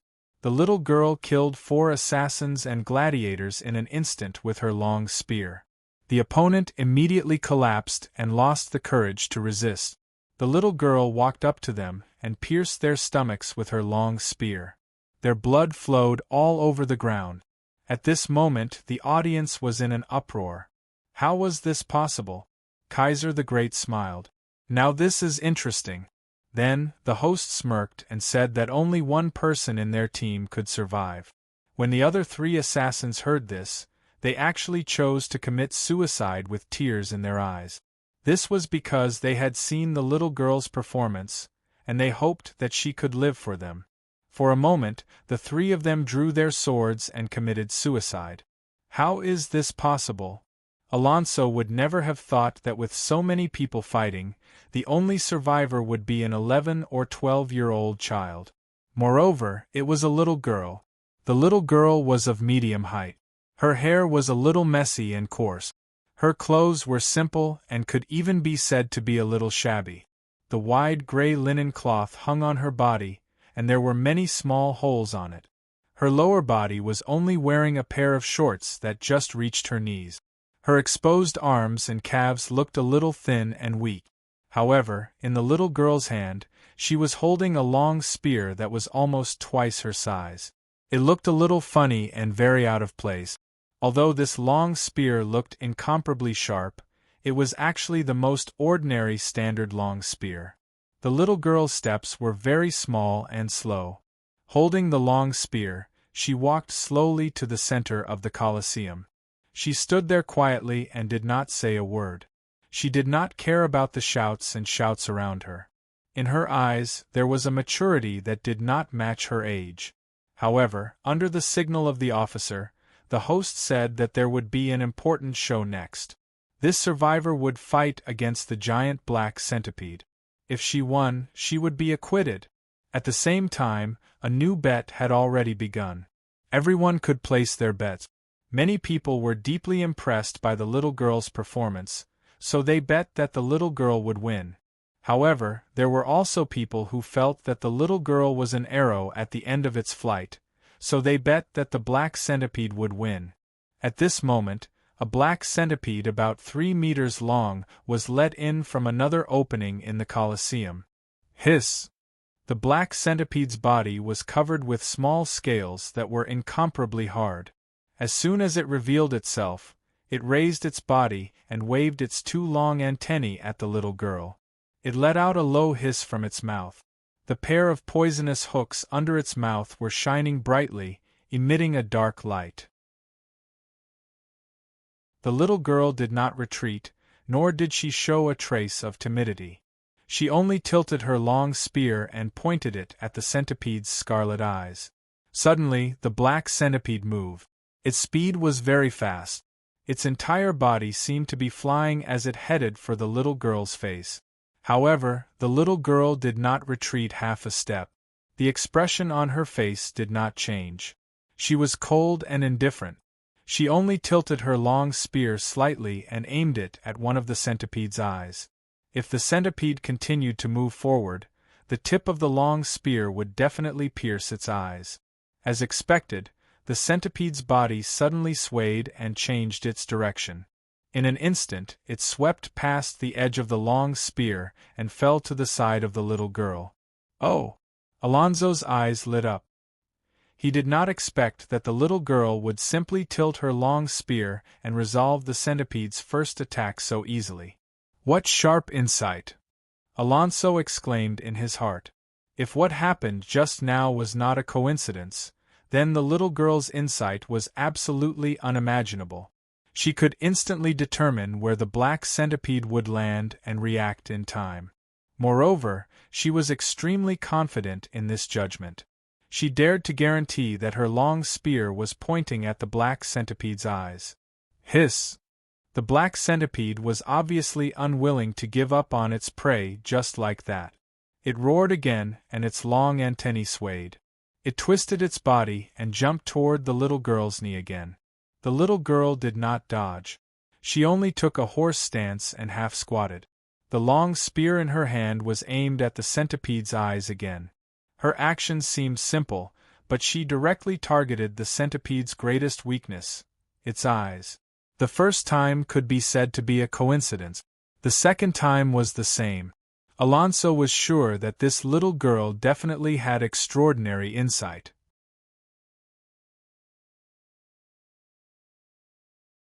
Chapter 171.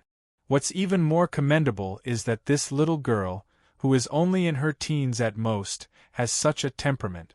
She doesn't know what fear is when facing such a terrifying centipede. It's really rare. Seeing the centipede land again, the little girl suddenly moved.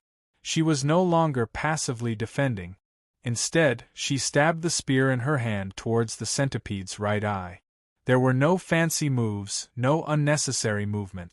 She just thrust it forward, straight towards the scarlet right eye. Unfortunately, her speed was not enough. If I want to stab this eye, I'll probably be a little short. Alonso instantly judged in his heart. Alonso had just seen the centipede's speed. It was very fast, definitely faster than the little girl's spear. That's not right. Alonso suddenly opened his eyes, somewhat moved. With a crisp sound, blood splattered. The centipede's scarlet right eye was instantly pierced through by the sharp edge of the spear, dyeing the spear red. It actually, really stabbed. Alonso's face was filled with disbelief. As soon as the little girl made her move, Alonso judged the speed of the spear.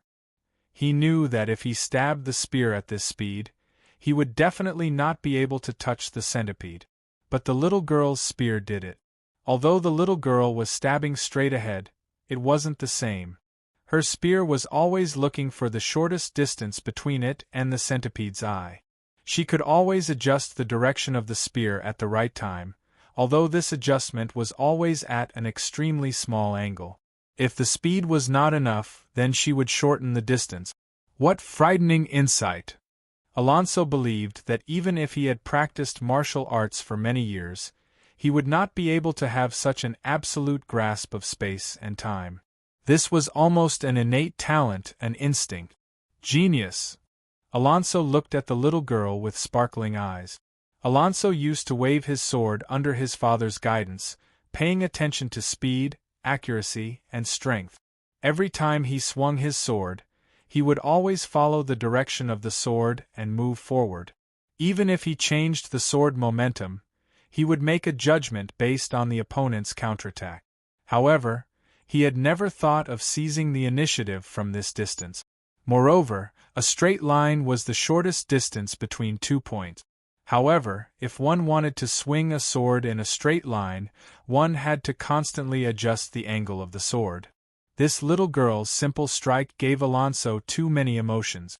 He even recalled the time when he was young and trained in martial arts. The little girl then used all her strength to lift the spear and flung the centipede's body away from the tip of the spear, causing blood to spurt out. The intense pain caused the centipede to twist its body crazily. It almost curled up into a ball and let out a crazy roar. "All right. Good job. Little brat, hurry up and kill this monster so that I can earn some money to buy some wine." At the same time, the spectators outside the arena all let out excited laughter. Almost all of them had bet on the little girl to win. This little girl's attack just now gave them great confidence. The black centipede had lost an eye, so it didn't jump at the little girl anymore. Instead, it crawled on the ground and rushed toward the little girl's feet. More than 100 pairs of feet rustled on the ground. The little girl's eyes were wide open. All of her attention was focused on the huge centipede on the ground. The little girl didn't retreat. The spear in her hand was tilted, almost touching the ground. However, this time, the black centipede didn't forcefully pounce on her. Instead, when it was about to crawl in front of the little girl, its 3-meter-long body suddenly swung its tail and swept toward the little girl's feet. The centipede's strength was very great. It even brought about the sound of the wind. Don't take it head-on. Alonso had long seen that the little girl's strength wasn't great. She always held the spear in the most comfortable position. She was conserving her energy. If she were to clash with the centipede head-on, Alonso estimated that the spear in the little girl's hand would definitely be sent flying. The centipede's skin was very hard. The spear in the little girl's hand was only an ordinary weapon. It would be very difficult to cause damage to its body. "Good job!" As Alonso exclaimed in surprise, the little girl threw the spear at the head of the centipede that was crawling on the ground. However, because the centipede's body was turned sideways, this throw didn't directly pierce its eyes. It only threw the spear in front of the centipede. When the centipede's tail swept over, the little girl suddenly jumped. She held the spear in her hand and relied on the support of the spear to instantly leap over the centipede's huge body. However, the little girl's body didn't land on the ground. Instead, she held the spear upright. Her small body was completely attached to the top of the spear. This action is just like when I was young, holding a bamboo pole and prying it in the air. Alonso looked at the little girl's dodging posture and recalled the way he played when he was young. It's not over yet. Alonso narrowed his eyes. When the black centipede swung its tail, it would definitely move its entire body. When the black centipede's body was about to move to the left due to inertia, the little girl in the air suddenly spun the spear. The spear supported on the ground instantly aimed at the centipede's left eye and cut it off on the spot. Rather than cutting, it should be the centipede's left eye that collided with the spear that was prepared for it. This little girl's strength was terrifying. Dodge, bin, harvest. All of this must have been part of the little girl's plan. Alonso looked at the little girl with a faint admiration. If she wasn't one of the assassins, Alonso would really think of her as his daughter. In just 3 short exchanges, the centipede had lost a pair of eyes. Alonso looked at the little girl who had landed on the ground with a face full of admiration. If it were anyone else, it would definitely be difficult to achieve this. Even if they could do it, they would have to pay a great price. They are evenly matched, and neither side is willing to give an inch. In the end, both sides will suffer.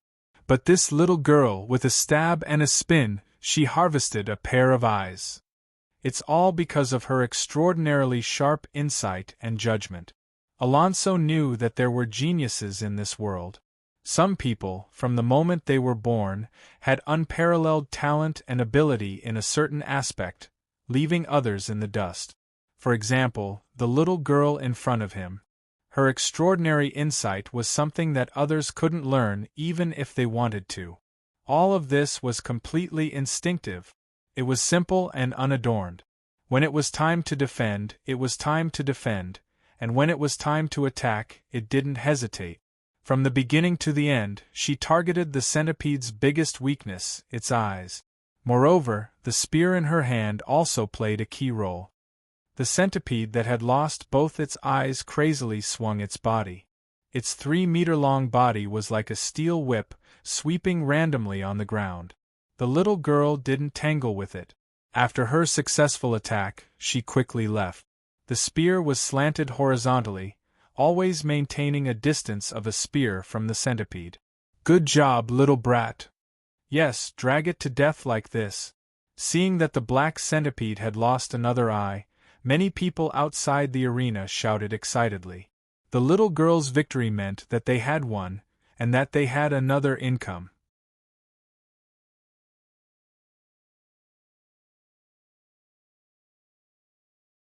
Chapter 172. The centipede did not only rely on its eyes to determine its position. After the intense pain, its 2 tentacles kept sweeping and soon determined the little girl's position. Whoosh! Whoosh! More than 100 pairs of legs crawled rapidly in the direction of the little girl on the ground. A scalp-numbing sound could be heard. The little girl tapped the ground with her toes and quickly retreated. However, the spear in her hand was tilted forward and did not touch the ground. She maintained this strange posture from beginning to end. 1 human and 1 beast, 1 retreated and 1 advanced. However, the centipede's speed was much faster than the little girl's. In a moment, the 2 tentacles in front of the centipede's head were about to touch the spear in the little girl's hand. The little girl suddenly stomped her feet on the ground and steadied herself. The centipede heard the sound and quickly leaped forward. Its huge body pounced towards the little girl's position. However, just as it moved, the little girl turned the spear in her hand and quickly pulled it to the side. A 1-meter-long brown tentacle was cut off. This centipede could hear and feel the little girl's aura, but it could not feel the aura of the metal spear. The spear did not touch the ground and there was no sound. Therefore, the centipede could not determine the spear's position. Using this point, she lured the centipede to take the bait and take the initiative to meet the spear. This centipede's biggest weakness was its eyes. Secondly, these 2 tentacles were not as hard as its skin and were easily damaged. All right. Haha. Little brat, take your time. There's no rush. Cut off this beast's things bit by bit. I have all the time. Seeing that the situation was developing in their favor, the people outside the arena all laughed excitedly. As long as we cut off one more tentacle, this little girl will win for sure. Alonso noticed that the centipede's speed was not as fast as before. The loss of its eyes and tentacles still had a huge impact on it. The pain was secondary. The constant loss of blood meant that its vitality and energy were also constantly flowing away. The little girl suddenly raised the spear in her hand and used the spear shaft to knock on the ground continuously. However, every time she knocked 3 times, the spear in her hand would instantly tilt and point directly at the crazily writhing black centipede on the ground. This little girl is luring the centipede to take the initiative to attack. Facing the next attack, she should have absolute confidence. The little girl knocked on the ground as she retreated. She noticed that the distance between her and the Colosseum was less than 1 meter. The little girl deliberately leaned her body heavily against the iron cage, making a muffled sound. The tip of the spear tilted and instantly aimed at the 3-meter-long black centipede. Just as the little girl collided with the cage, the black centipede moved. It leaped into the air and lashed out at the little girl like a steel whip. The little girl did not panic. She held the long spear in her hand horizontally and blocked in front of her. This little girl was always defending while attacking. What she relied on was not only her battle prowess, but also her powerful perception and judgment. Alonso suddenly narrowed his eyes, his face full of disbelief. What's going on? How could you make such a mistake at such a crucial moment? In Alonso's eyes, the spear in the little girl's hand suddenly tilted down a little. Although it was only a little, Alonso knew that it was impossible for her to cut the other tentacle of the centipede at this distance. If she couldn't cut it, then the little girl would be sent flying. The little girl's face was instantly filled with panic. She was no longer as confident as before, as if everything was under her control. This little girl obviously didn't do it on purpose. But how could such an unforeseen event happen? Alonso saw the little girl's reaction and instantly made a judgment. Could it be that her body is not strong enough and she can't hold the spear? That shouldn't be the case. Alonso shook his head in his heart. This spear is just an ordinary piece of equipment. The little girl didn't even use her strength to wield the spear. With her physique, it shouldn't be a problem for her to hold it for another half an hour. But how could she make such a mistake? One must know that once she makes such a mistake, she could lose her life at any time. Alonso couldn't figure it out. Although the little girl instantly put the spear back to its original position, it was already too late. Bang! The little girl's body was instantly sent flying by the 3-meter-long centipede. She heavily smashed into the iron cage, causing the entire cage to shake. Blood instantly flowed out from the little girl's mouth. Ha! Come, let's drink. Looks like the medicine is starting to take effect. There was a small room below the beast fighting arena. In the middle of the room, there was a wooden round table. At this moment, there were 5 or 6 people drinking around the round table, causing the small room to seem a little crowded. From the window of the room, one could see the little girl and the centipede fighting. Seeing the little girl being sent flying, the people here laughed heartily.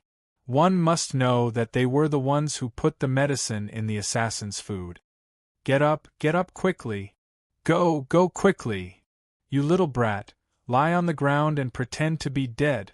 The people outside the arena, who were full of smiles just now, saw the little girl lying on the ground for a long time and didn't get up. They instantly scolded the little girl, their smiles just now completely gone. This little girl, in their eyes, was just a money-making tool. No one really cared about her life or death. It shouldn't be. There's definitely a problem. With this little girl's body, although she would be injured after being swept by the centipede, she shouldn't be unable to get up. Alonso saw that the little girl was really trying her best to get up. However, as soon as she used her arms to support herself, she immediately fell down weakly. Alonso knew that this little girl didn't have the slightest bit of strength in her body now. "There's definitely a problem," Alonso said with certainty. He could see very clearly from his position. However, the onlookers didn't care about this. They were all crazily shouting at the little girl. In their eyes, the little girl was severely injured by the centipede. She spat out a mouthful of blood and couldn't get up for the time being. Sizzle! The black centipede's attack succeeded.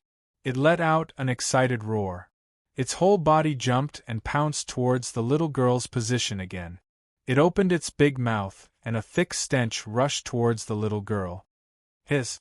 At the critical moment, the little girl finally jumped with all her strength and narrowly avoided the bloody big mouth.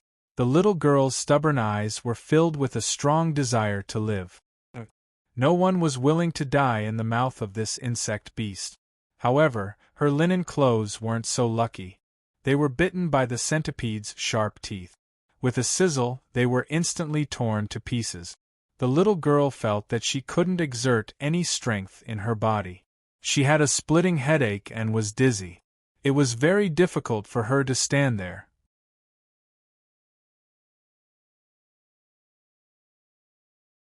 Chapter 173. Although the little girl's linen clothes were torn, she was still wearing her underwear. Get up quickly. You little brat, you're trying to harm me when your hair isn't even fully grown. I bet 30,000 on you. Get up quickly. Little bastard, don't lie on the ground if you're not dead.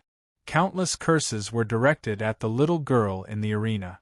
It was unknown if the little girl heard them, but she ignored them. She lay on the ground and slowly crawled toward the spear beside her. However, the little girl's body was already injured in many places. Alonso also began to worry about the little girl. In fact, many people did not want the little girl to die. The little girl had no choice. She knew that if this dragged on, she would definitely die. Blood kept flowing out of her mouth and abdomen. However, the little girl's gaze was still focused on the spear that was a meter away. It was as if the spear was her everything. Sizzle! An excited roar came from the black centipede's smelly mouth. The blood on its eyes and forehead made it look even more ferocious and terrifying. Waving its only tentacle, the centipede quickly determined the little girl's position again. At this moment, the black centipede took the initiative to attack. It directly jumped up and pounced on the little girl. It seemed that it was tired of this and wanted to end it quickly. The black centipede jumped up and flew toward the little girl's position. In the air, it had already opened its bloody mouth, revealing a pair of sharp fangs. Everyone knew that the little girl was dead meat. That was because in her stubborn gaze, there was no longer the centipede or the surrounding crowd. There was only the spear not far away. The short distance of 1 meter was like a gap that could never be crossed. It blocked the little girl and her spear. Many people outside the arena even stopped cursing. They just weakly threw the tickets in their hands into the air, and then sat on the ground dejectedly. Perhaps a ticket or a bet was the last thing these gamblers had. If they lost them, they would be like the little girl. They would have nothing. Cheers. In a small room outside the animal battle arena, the sound of glasses clinking could be heard again. However, their gazes were still fixed on the animal battle arena outside the window. Perhaps they liked to admire the helplessness in the little girl's eyes, as well as her unique stubbornness, and even the upcoming bloodshed. The little girl's slender hand finally rested on her beloved weapon once again, but she no longer had the strength to lift it. In her heart, perhaps this spear was all she could have right now. Looking at the black centipede in front of her, a drop of sparkling tear rolled down the little girl's face. This teardrop might represent her life that was about to end, or it might represent her lost childhood. No matter how stubborn she was, no matter how talented she was still just a little girl. Boom! There was a loud bang. The huge black centipede on the field was instantly burned into ashes. I stood in the middle of the Colosseum. He bent down and gently helped the little girl up. Then, he covered her with a coat and held her in his arms. "I'll take you out," I said, looking into the girl's eyes. The little girl didn't say anything, nor did she nod. She just looked at me in silence. Then, with great difficulty, she raised her hand and pointed at the spear on the ground. "My spear," his voice was young but firm. I smiled. Light flashed in my palm, and the spear on the ground was sucked into my hand. Then, it disappeared into my spatial ring. "Let's go," the young man said. "Okay." The little girl nodded, but she looked really weak. Pung! Outside the Colosseum, in a small room, there were 5 people drinking around a round wooden table. Suddenly, the glasses in their hands exploded and they disappeared. "You want to leave?" Suddenly, many people appeared in the spectators' seats of the Colosseum. In an instant, they surrounded the Colosseum. These people were dressed in black Empire armor. "How dare you cause trouble in front of the Emperor? You really don't know what death is." The leader of the Imperial Guards held a long sword. He pointed it at me and laughed coldly. "Don't even think about getting out alive today. I'll also let you know that we—" But before he could finish, an ice mark appeared on his forehead. At first, it was faint, but in an instant, it turned into a block of ice. With a look of disbelief, he fell to the ground. I looked at everyone coldly. "I'll kill whoever blocks me. Whoever comes, I'll kill them." As I said that, I hugged the little girl and walked out of the Colosseum. Avina followed behind me. In such a place, I definitely wouldn't hold back when killing people. Who knew how many families had been ruined by this kind of place, leaving them homeless? Although one gambler was willing to hit and the other was willing to be hit, it would be fine if it was absolutely fair. But there was no such thing as absolute fairness in a gambling arena. For example, this little girl was obviously weak and had been tampered with. Otherwise, how could she have been sent flying by that centipede? Gambling was something that you couldn't think of or see, but there was nothing that couldn't be done. I walked very slowly, very slowly. The little girl in my arms also seemed quiet and didn't say anything, but the hand that was hugging my waist was really tight. It seemed like she had used up all of her strength. What arrogance! "Whoever comes, I'll kill them. I'd like to see how you're going to kill me today. I've said it before. Whoever stops me, I'll kill them." I looked at the Imperial Guards charging at me. They were dressed in black armor and their eyes were cold. Although they were the Empire's elites, they were already amazing experts in the eyes of ordinary people. But now, in my eyes, they are nothing. In an instant, sword light flashed and dozens of headless corpses appeared on the ground. Blood flowed like a river. How is this possible? How is that possible? Even Alonso's expression turned ugly. If he wanted to kill these people, he could do it in an instant. But to do it so easily and without even moving his feet, it was very difficult. "Who are you?" Alonso said from the spectator's stand. His brows were slightly furrowed. It was obvious that he was deeply afraid of me. "Who I am is not important," I said coldly. "What's important is that I must take this girl away today, and I want something from you." "What is it?" Alonso asked. "The antidote," I said word by word. This little girl was poisoned. But it didn't matter. It was just a drug that made people lose their strength and dizzy for a short period of time. Actually, from the very beginning, the experienced me already knew that the little girl was poisoned. Antidote? What antidote? Alonso shuddered. No wonder he felt that something was wrong with the little girl.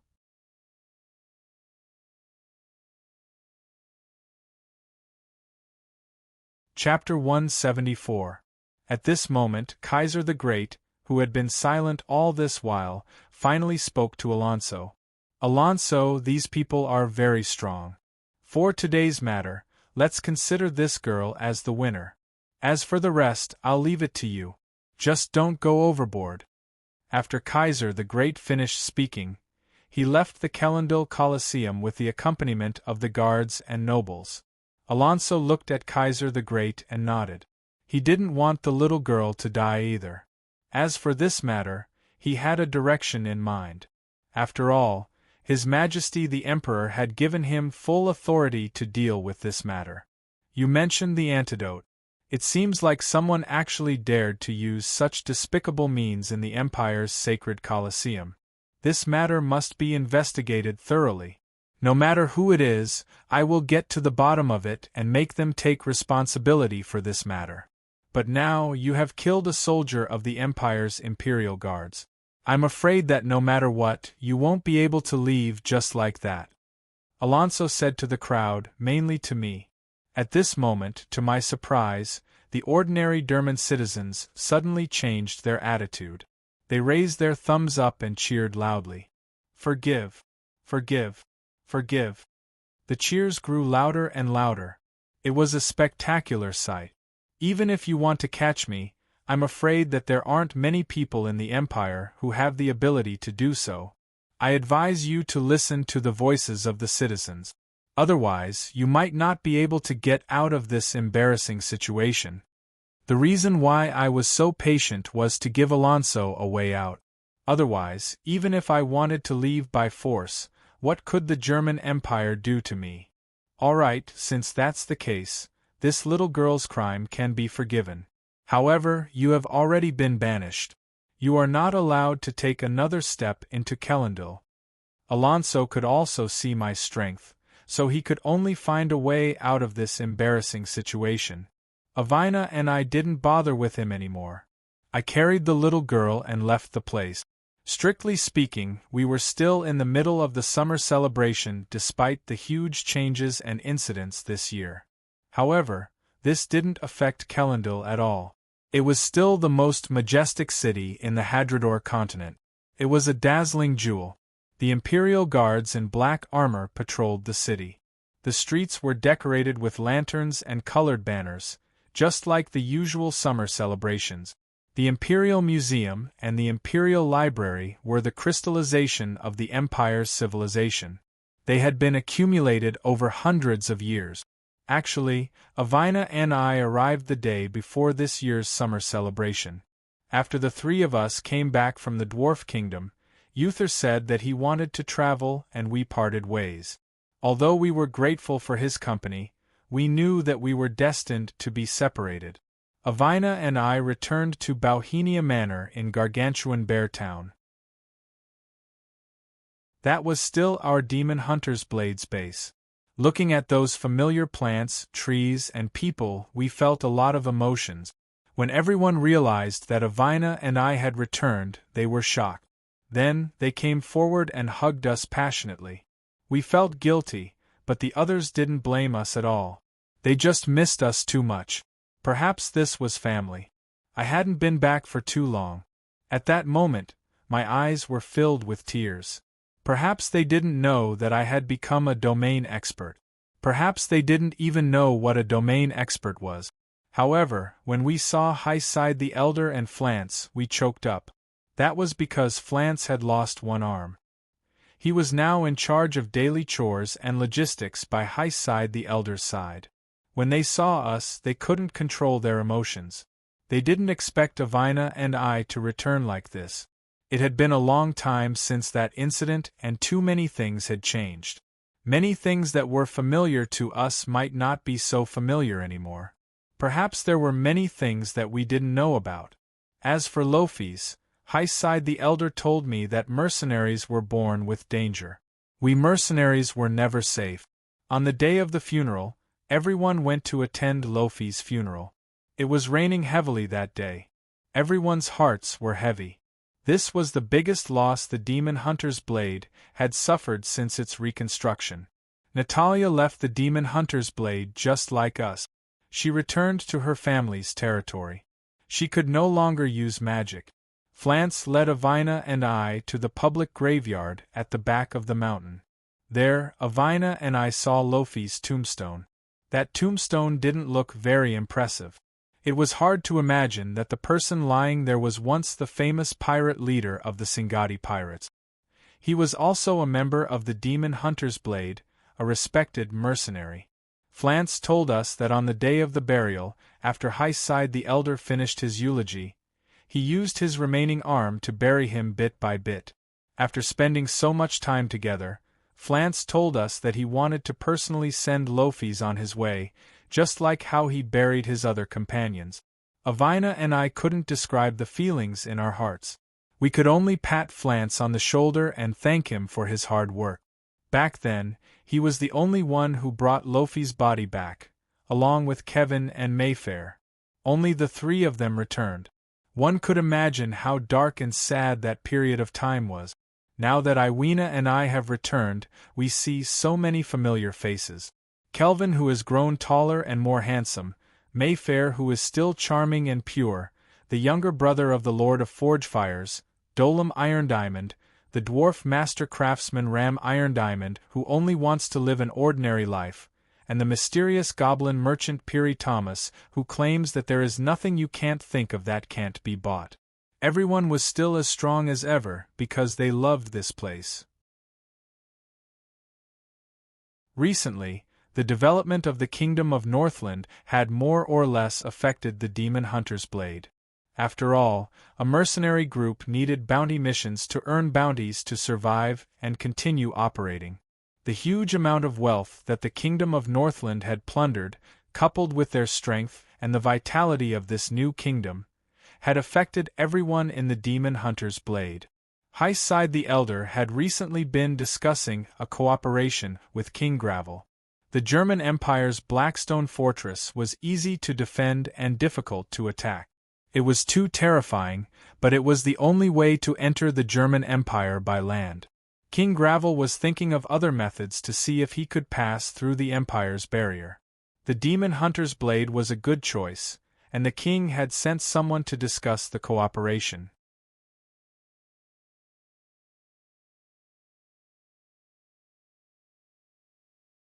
Chapter 175. The content of our cooperation with King Gravel was to help the Kingdom of Northland defeat the German Empire. For example, Calvin was personally hired by the king to train a gunpowder squad of the Kingdom of Northland. After all, we had obtained a lot of equipment and resources from the German Empire. From Hyside the Elder, I learned that King Gravel had already sent a lot of intelligence agents to the German Empire.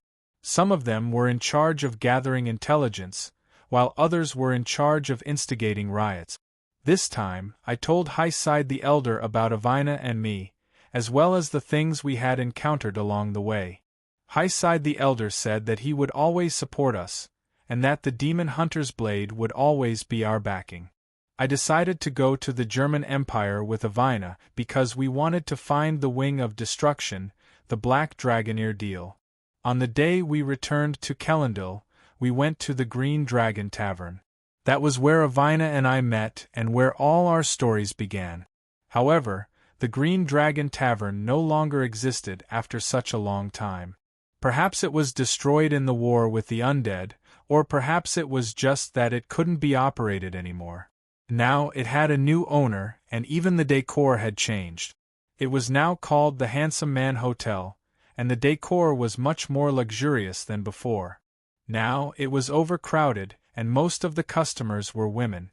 That was because the service staff here were all handsome and muscular men. There were all kinds of men, and there was nothing you couldn't think of that didn't exist here. Even the bard here was a handsome middle-aged man with a beard who was very tasteful. He was very affectionate, and it was obvious that he had a lot of stories to tell. His singing was also very relaxing.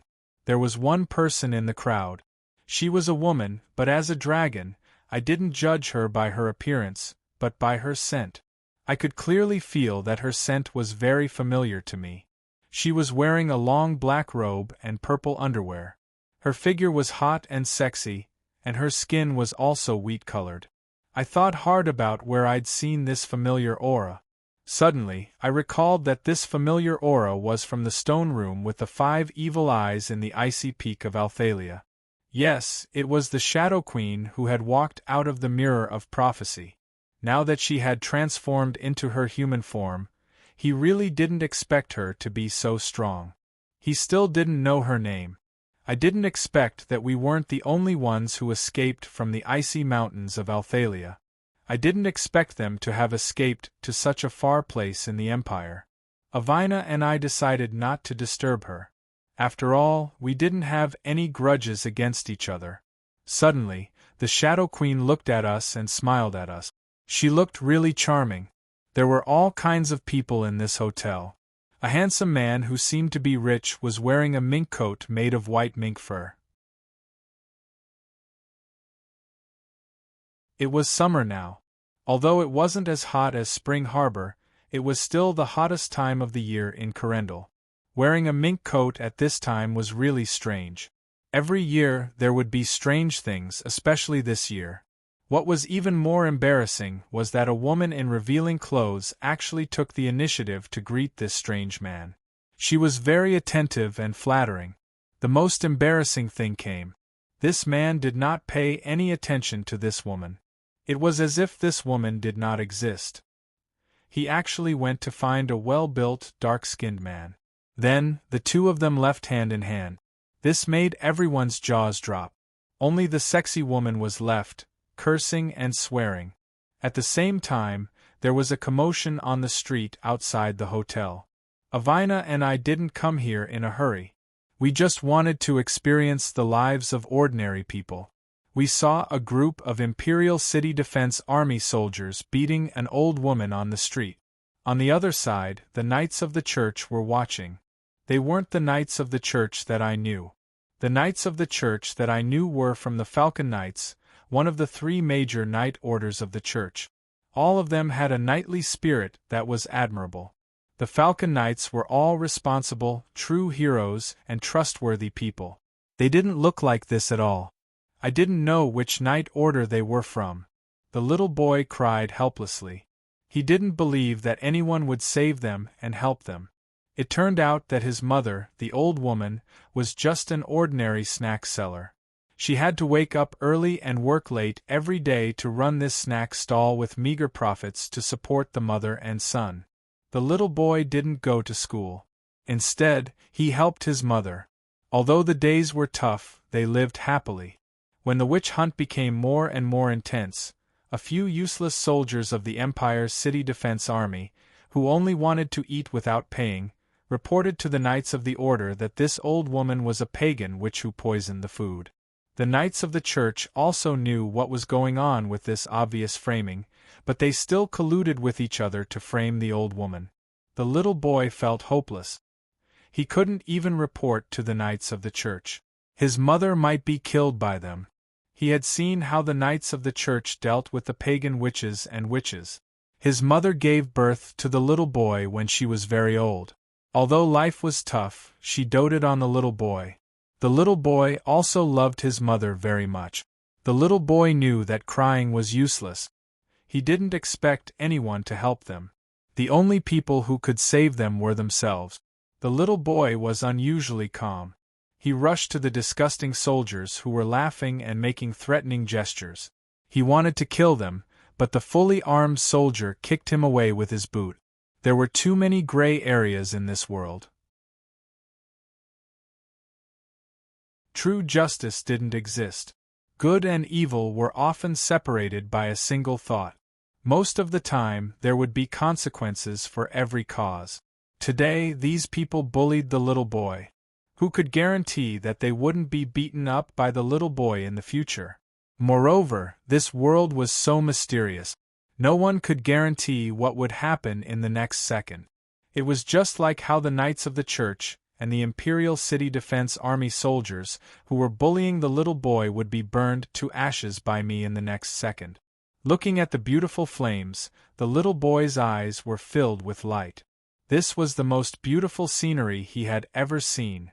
If there was a hero in this world, then I would be the hero in his heart. I took out some silver coins from my spatial ring. It was enough for their travel expenses. I told them to go to the nearest Patini Island and look for Ballins of the Mercenary Association.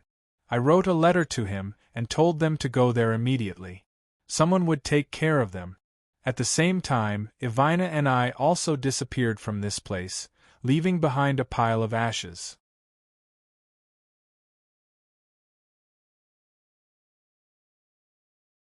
Chapter 176.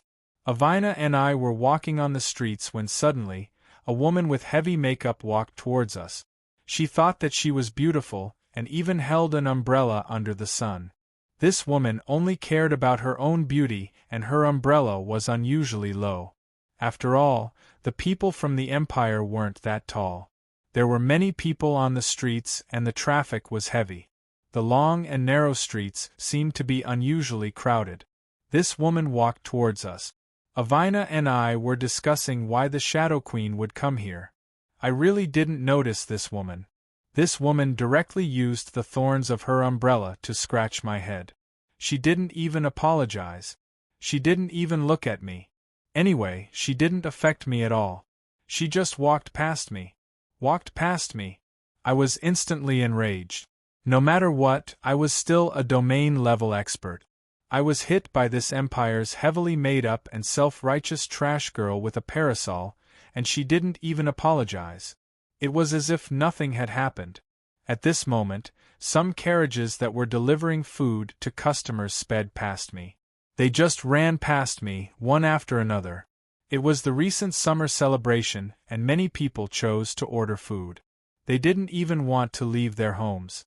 This was really an infuriating city. I really wanted to go on a killing spree here. That arrogant woman with heavy makeup. I originally wanted to argue with her or teach her a lesson. However, Avina stopped me. She told me not to lower myself to the level of these ordinary people. Haha, perhaps I was the most useless domain expert. Logically speaking, if I were to get rid of everyone here, it would be just like how I burned those church knights and the Empire's city defense army into ashes. It couldn't be any easier. However, I didn't want to do that now. Due to various considerations, I guess. My top priority was still to head south to find the Wings of Destruction Black Dragoneer deal. This was what I should be doing now. However, right after that, the people in front of us were gathered around an antique stall. Avina and I couldn't help but be curious. We also gathered around. It turned out that the two of them were in a stalemate. One of them said that he wanted to sell an item, and the old man said that he would take a look at it for him. However, when he showed it to the old man immediately turned hostile and pretended that nothing had happened, as if the item should be his. Just like that, an argument broke out between the two of them. However, the elder continued to act shamelessly, saying that it was his own and that he didn't know this person at all. How interesting. It turned out that ordinary people had to face so many dirty and ugly souls every day, and all kinds of strange things. Forget it. If that's the case, I won't discuss it with Avina. I want to do it my own way. With a flame, the old man spontaneously combusted. The surrounding people were so shocked that they didn't know what was going on. What are you doing? Avina was a little angry. I didn't know why Avina was so angry all of a sudden. She said, "Everyone has their own destiny. Just let them live and die on their own." If I forcefully intervened with an external force, it would change the trajectory of their destiny. It would cause a chain reaction which could lead to more problems. In the end, the loss would be greater. It was also the reason why there were so many gray areas in human civilization. Sometimes there were hidden rules that governed the world better and more efficiently. Instead of acting on impulse and emotions, the old man could be lying, and the old man could be innocent. Even if the old man wasn't innocent, he didn't deserve to die. What if he could save someone else in the future? If he died, that person would die too. Wouldn't the chain reaction be even more troublesome? I felt a headache coming on. What a mess. In this boring world, I was the strong one. I could do whatever I wanted. Avina and I had a small disagreement. I walked on in low spirit. Then, I heard a conversation on the street. The conversation took place in a beverage shop. This beverage shop specialized in selling milk tea. Many young people liked to drink milk tea. Men and women often lined up there. It was as if they would feel uncomfortable if they didn't drink milk tea for a day. Could it be that the milk tea had moon candy in it? Haha. A shop assistant was talking to another shop assistant. I heard that it hasn't been peaceful recently. There are violent conflicts everywhere. At this time, a woman who was dressed up beautifully and had heavy makeup on was also lining up to buy milk tea. She was wearing revealing clothes. She had an unrelenting look on her face. To her, the most important thing was how to earn more money, how to please men, how to gain more attention, how to use her body to earn money, how to buy beautiful clothes, how to beautify her hair, and how to dress up beautifully were the most important things. Of course, she also wanted to show off so that others would envy her. She didn't care about the state of the country, whether it was safe or not, whether it had enough resources, food, and water.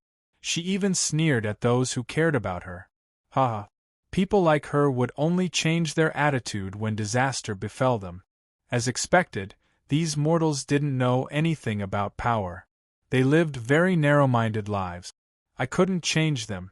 I only had one thought in my mind, and that was to destroy these ugly and dirty humans, especially the people of the Empire.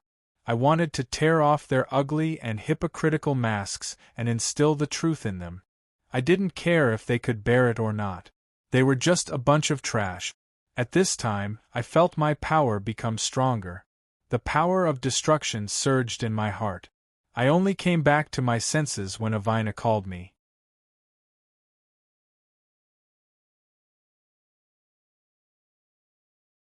It seemed that I was worthy of being the descendant of the demon god Adhol. The power that surged in me was too strong. If I wasn't careful, I could be swallowed. I couldn't even control myself. At this time, the mother and son who had escaped the city with my help had hired a carriage. They were rushing to the pier to board the ship to Partheni Island. Suddenly, a group of bandits appeared in the wilderness. They used a rope to make a trap and stopped the carriage. Suddenly, the carriage fell and the driver bled from all 7 orifices. Only the mother and son were left with bleeding heads. The mother tried her best to protect the little boy. This was a mother's love. The bandits rushed up and robbed the goods. One of them even cursed, saying that it wasn't easy to stop a carriage, but it was a poor bastard. They thought that the carriage was rich. In anger, the bandits slashed the mother and son who were still alive. Blood flowed and the bandits left angrily. However, the mother used her body to protect the little boy before she died. The little boy was seriously injured, but he was still alive. It started to rain. When will this chaotic world end? The little boy struggled to get up. He told himself that he had to live on with hatred. There would be a day when he would make everyone pay with their blood.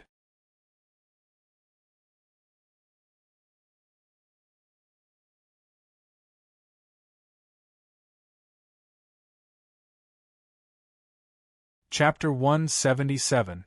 After Avina and I rescued the little girl, we planned to leave the city. We planned to take the little girl to a place further south. The little girl told us that her father was still in the hands of the Empire's people. Her father was the leader of the assassination attempt at the Hero Palace. Avina and I couldn't do anything about it. We could only let her go to Patini alone. Like the little boy, she had to go to the Mercenary Association's president, Balans. I took her spear out of my spatial ring and returned it to her. I also gave her Lofi's purple light double-edged blades and told her to give them to the little boy. I was the one who introduced the little boy to the Hero Palace. I would ask Balans to arrange for the 2 of them to stay together and supervise the little boy's training. The purple light double-edged blades would be his weapon. On the other side, in the Hero Palace, Kaiser the Great's residence. Idiots! You're all useless. You can't even do what I asked you to do. Kaiser the Great flew into a rage. This time, it was Kaiser the Great's idea to poison the assassins and make them fight each other in the arena. His original plan was to kill 3 birds with 1 stone. First, he wanted the assassins to fight each other. Second, he wanted to manipulate the odds of victory to make a fortune. Third, he wanted to show his magnanimity and kill the assassins at the same time.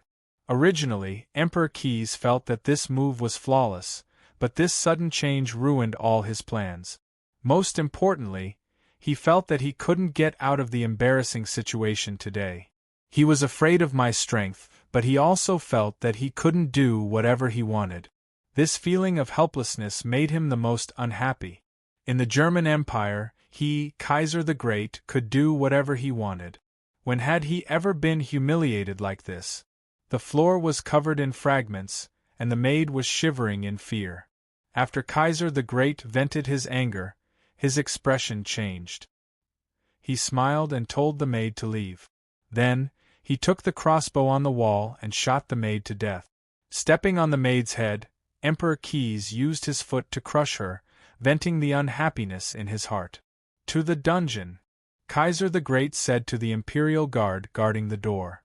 At the same time, he revealed a sinister smile. He was going to take good care of this assassin leader. In the dungeon, it was dark and damp. From time to time, there were rats and cockroaches running around on the ground. In the empty corridor of the dungeon, heart-wrenching howls could be heard. A few wardens had been communicating with each other in private. It had been a few days. This brat can really take a beating. He's not dead yet. His life is really tough. How many days has it been? Ordinary people would have collapsed by now, one of the wardens said to another. That's right. I've been a prison warden for so long, but I've never seen someone like him.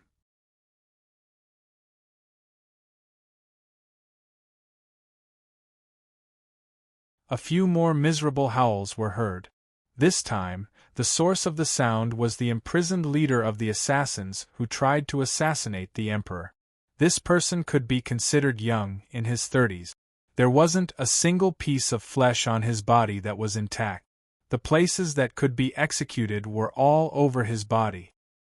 His skin was torn open, and even the saliva that he spat out was stained with blood. His entire body was covered in a mixture of sweat and blood. Are you going to talk or not? Who did this to you? I haven't used up all my methods yet. Don't think that this is the end. The warden bared his teeth, revealing a fierce expression. His Majesty Kaiser has arrived. Long live the Emperor! The Imperial Guard guarding the door shouted loudly. At this time, the prison wardens, Imperial Guards, and even the warden came to personally welcome Kaiser the Great. Kaiser the Great didn't waste any time with them. Instead, he walked straight to the cell where the leader of the assassins was imprisoned, followed by a group of well-equipped Imperial Guards. Your Majesty Kaiser, it's been so many days, and this guy still refuses to talk.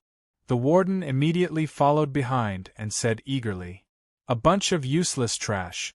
Kaiser the Great said angrily. Yes, yes, this lowly one deserves to die. The warden almost knelt down and flattered. Next, Emperor Keys was alone with the prisoner in the prison. The warden was scared out of his wits, afraid that something would happen.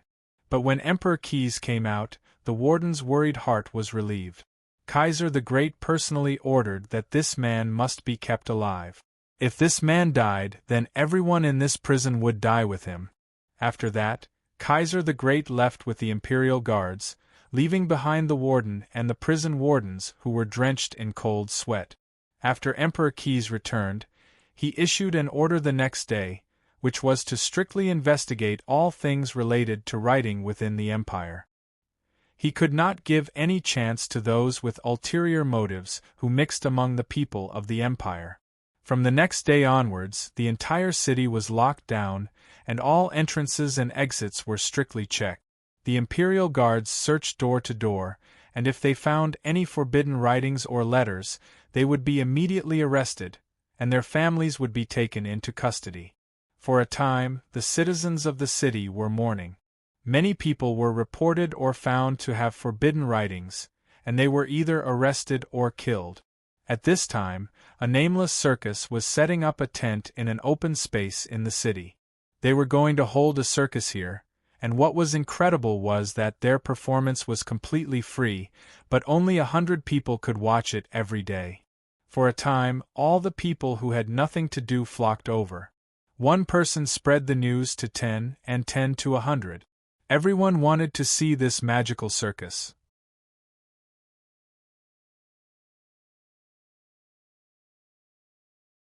It was said that this circus had some super amazing performances, and it wasn't something that ordinary circuses could compare to. Many people came because of the circus's reputation, just to be able to be in the top 100 and watch the circus's performance. Everyone who watched the circus came out with a satisfied look on their faces. This made their reputation even more famous. Even Kaiser the Great, who liked novelties, heard about it. Even Kaiser the Great was a little curious, and he sent people to secretly investigate.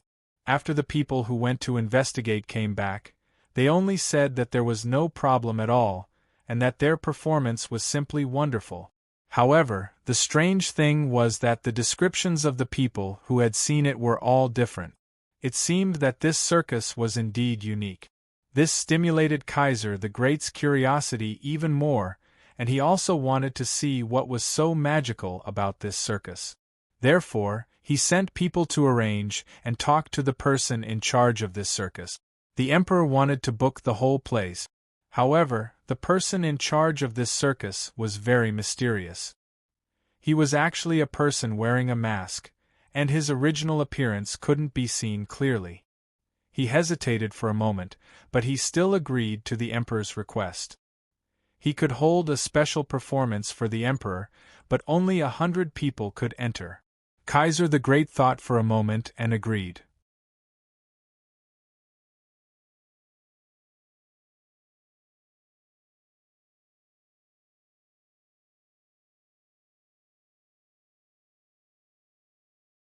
Chapter 178.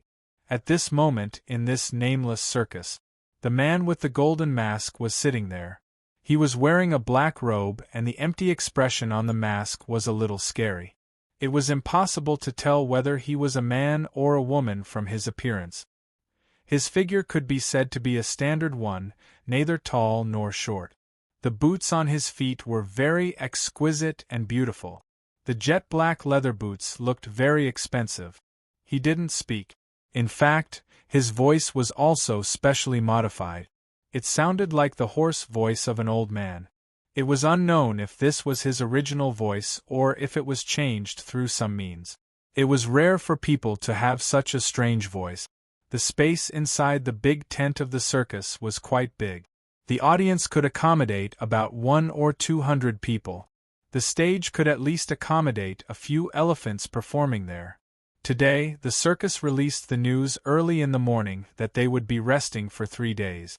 Many people who came to line up left resentfully. It couldn't be helped. In fact, one of the 3 days of rest was actually a day specially prepared for the emperor. The other 2 days were used for rest and preparation.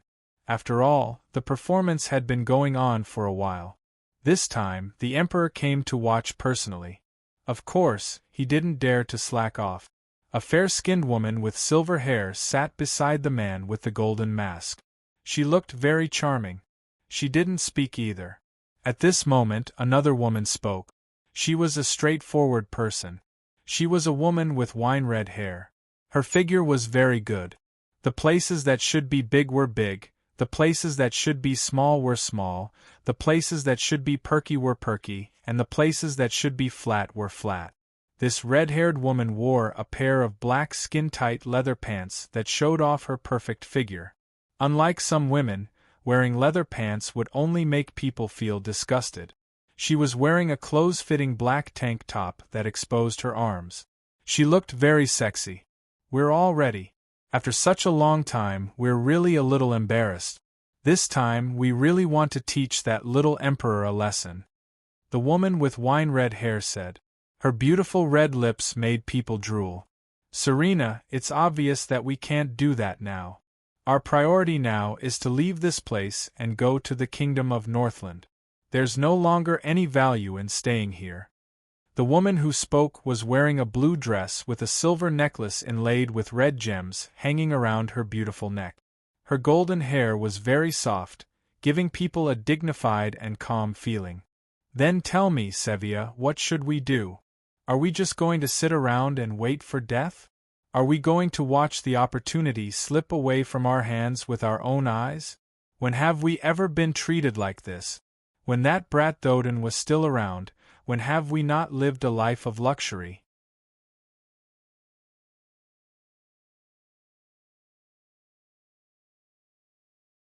Ever since that brat, the black dragoneer deal, attacked the wings of destruction, our quality of life has plummeted. I don't know where that brat captured his father and hid him. There hasn't been any news of him for so many years. I told you to leave this place long ago, but you didn't listen. Now, those bastards from the church are looking for us all over the city. The wine-red-haired Serena complained alone. That's enough, Serena. Stop talking. Aren't you afraid that others will find out about our identities? Don't forget your mission. You're not here to enjoy life. At this time, the man with the golden mask said in a low and hoarse male voice, which made people uncomfortable. Yes, yes. Besides, aren't we still fine now? The church has been looking for us for so long, but they still haven't found us. I think it's very interesting now. At this time, the fair-skinned girl with a childlike face and long silver hair blinked her big eyes and said, "You're so boring, Nikela. I really don't know how you got into our witch council. I don't know what you're used for either. Maybe your purpose is to act dumb and cute." Serena shook her head and felt very helpless. She was the only one here who was excited, while the others looked indifferent. Don't be too excited. We all know how you feel, but now is not the time. We're not doing things for ourselves. We have a noble mission. Sevilla, who was wearing a blue dress and looking like a lady, tried to smooth things over. She didn't want them to have internal strife at this time. You only know how to bully me." Nikela was sullen by Serena's words, but she didn't dare to refute. She knew how terrible Serena was when she was angry. Then what should we do? Don't always pretend to be deep. You should make a decision. You're our leader now. Serena vented her anger on the man in the black robe and the golden mask. These 2 days you should prepare well. When Kaiser the Great comes to watch the performance, we do have to give a big gift. Let's do it this way. We'll prepare to leave for the Kingdom of Northland in 2 days. The man in the golden mask finally gave an order. In this way, the 4 of them dispersed and went to prepare their own things. There was a group of people in this circus, but they really traveled extensively and relied on circuses for a living. In their career, the people in the places where they went had heard the news as early as a few days ago, looking forward to the arrival of this circus. In such an era, circuses were the entertainment of ordinary people's ordinary lives. Those wonderful and funny circuses always made people feel happy and relaxed. Their circus actually had a name. It was called the Circus of Freedom, but it was not very famous in Kellendal. In many towns and villages they were very famous. When the convoy of the circus drove over from afar with cages of rare and exotic beasts, people crowded around them.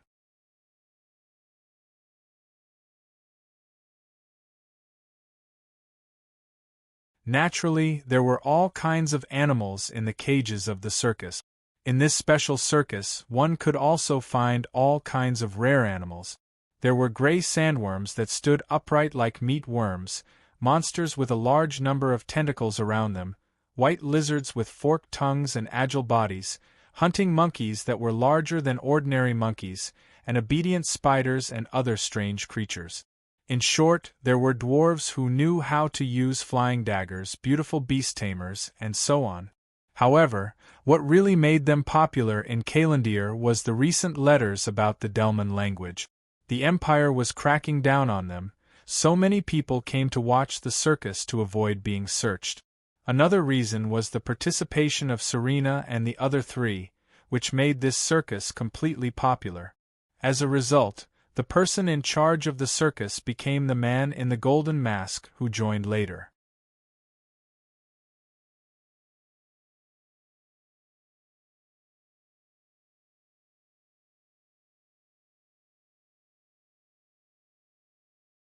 Chapter 179. In fact, the people in this circus were all happy travelers. They were very open-minded and lived very clearly.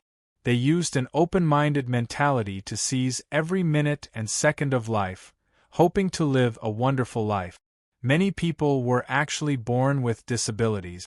In their eyes, these defective products of the God of Creation's assembly line were the real dazzling pearls. A guy with 8 tentacles. He still vaguely remembered the first time he went on stage. The stage was very bright. At first, he was not used to it. After his eyes adjusted to the light, he saw the black mass of heads around him. Children of his age were squeezed in front of the audience.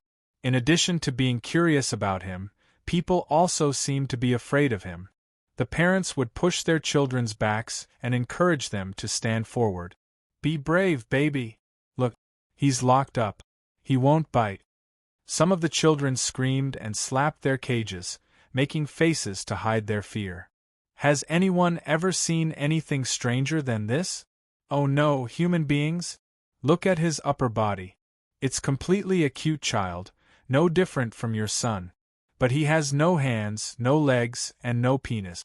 He only has these few fresh and delicious tentacles. The audience pretended to be calm and laugh. They also did not believe that a human could grow like this. You must want to know who his parents are, right? His father is the giant octopus of the Cinca subterranean sea. His body is as big as an entire castle, and his physical strength is superb. He is worthy of being the overlord of the Cinca subterranean sea. His mother is a young and beautiful ignorant girl who was deceived by the giant octopus in human form and gave birth to this freak. This was the first time he heard about his own background. He didn't know if what the commentator said was true, but it sounded very reasonable.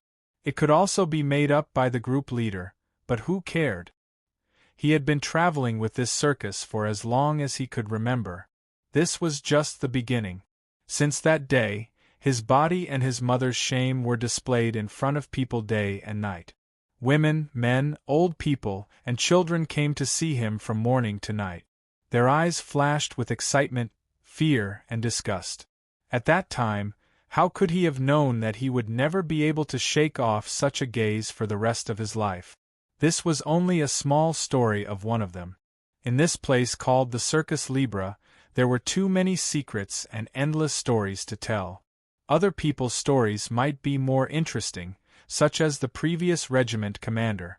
If there was a chance in the future, he would slowly tell them their stories. Finally, it was the day that Emperor Keys was going to attend. Everyone was very nervous, afraid that something would go wrong. Very soon, without any fanfare, Emperor Keys arrived with about 100 imperial guards that he had agreed on.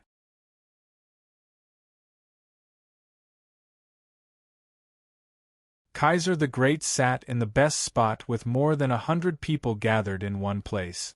The auditorium was fan-shaped, forming a semicircle. High barbed wire fences surrounded the auditorium, separating the performance area from the auditorium. At this moment, the curtain opened, and a man in a colorful dress walked out from the backstage. The man gave Kaiser the Great the biggest impression he had was his 2 beautiful, oily mustaches. "Welcome, Your Majesty Cass, to the Circus of Freedom. I'm Glenn from the circus. Next, we'll do our best to give you a wonderful performance." Glenn's voice was loud and magnetic. What was even more surprising was that after his introduction, the audience was silent, as if his voice had a mysterious magic power. Kaiser the Great looked at all of this with interest. Glenn waved his right hand gently, and a ring of fire was suddenly thrown out, arousing Kaiser the Great's interest. Then, with a lion's roar, a man riding on a lion rushed out of the ring of fire. Taking advantage of everyone's inattention, Glenn had already quietly retreated into the ring of fire and disappeared. He actually created a ring of fire out of thin air and teleported a beast tamer and a lion over. Kaiser the Great murmured, "Ordinary people only think that this is a magic show, but I'm sure that this is a secret technique, a very powerful secret technique." At this moment, the beast tamer waved his long whip and chased the lion to jump into the rings of fire that appeared out of thin air. Sometimes he would jump into one ring of fire and then jump out of another. Sometimes, many rings of fire would be arranged in a row. The lion would pass through all the rings of fire with an amazing ability to stay in the air and jump out. It was really full of tricks. That lion is not an ordinary beast. It should have mutated. Kaiser the Great thought. And that long whip, it doesn't look like an ordinary whip. Kaiser the Great felt more and more that this circus was indeed different. He was a person who did not have a childhood. Occasionally, he felt as if he had returned to his childhood. He wished that he could watch this circus at that time. After that, it was the clown's turn to appear. He rode a unicycle, walked on a tightrope, threw a ball, and changed his face. They were all very exciting and won Kaiser the Great's applause. Among them, the clown's change of face caught Kaiser the Great's attention the most. His change of face did not change the clown's face that was smeared with white powder. Instead, he changed the person under the clown's face without changing the clown's face. When the audience realized that the clown was no longer a clown, the most obvious thing was that the clown's clothes were no longer the clown's original costume. This was easy to say, but it had to be done in front of everyone and unconsciously make people ignore the clown's change. It was very difficult to do so.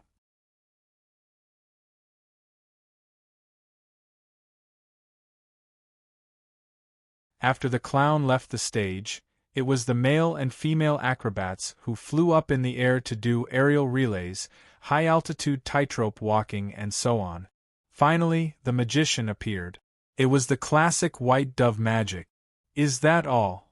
Kaiser the Great was obviously not very interested in these ordinary acrobatics. After all, he was the emperor of the empire. What kind of strange things had he not seen before? The emperor's words scared the magician who was performing the magic trick so much that his hands trembled, and he almost dropped the prop on the ground. Your Majesty, the next to appear is the dwarf throwing knife battle with the beautiful assistant. Glenn was so scared that he immediately explained from the side. It must be known that Kaiser the Great was not someone they could provoke. If he was angry, the heads of all the people in the circus would be moved. In order to not let everyone's heads move, Glenn racked his brains to cater to Kaiser the Great. Unexpectedly, Kaiser the Great did not buy it at all. He angrily said that he had never seen such things before. If they only used this kind of performance to fool him, he was afraid that he would raze this place to the ground. Glenn was so scared that his whole body trembled. He did not dare to let the dwarf's throwing knife performance appear on stage. Forget it, it was better to invite them on stage. This was the reason why the circus had become so popular during this period of time. He could only pin his hopes on them. Your Majesty Kaiser, please watch the next performance. I guarantee that you will be satisfied. Glenn said with a smile. All right, I'll give you another chance.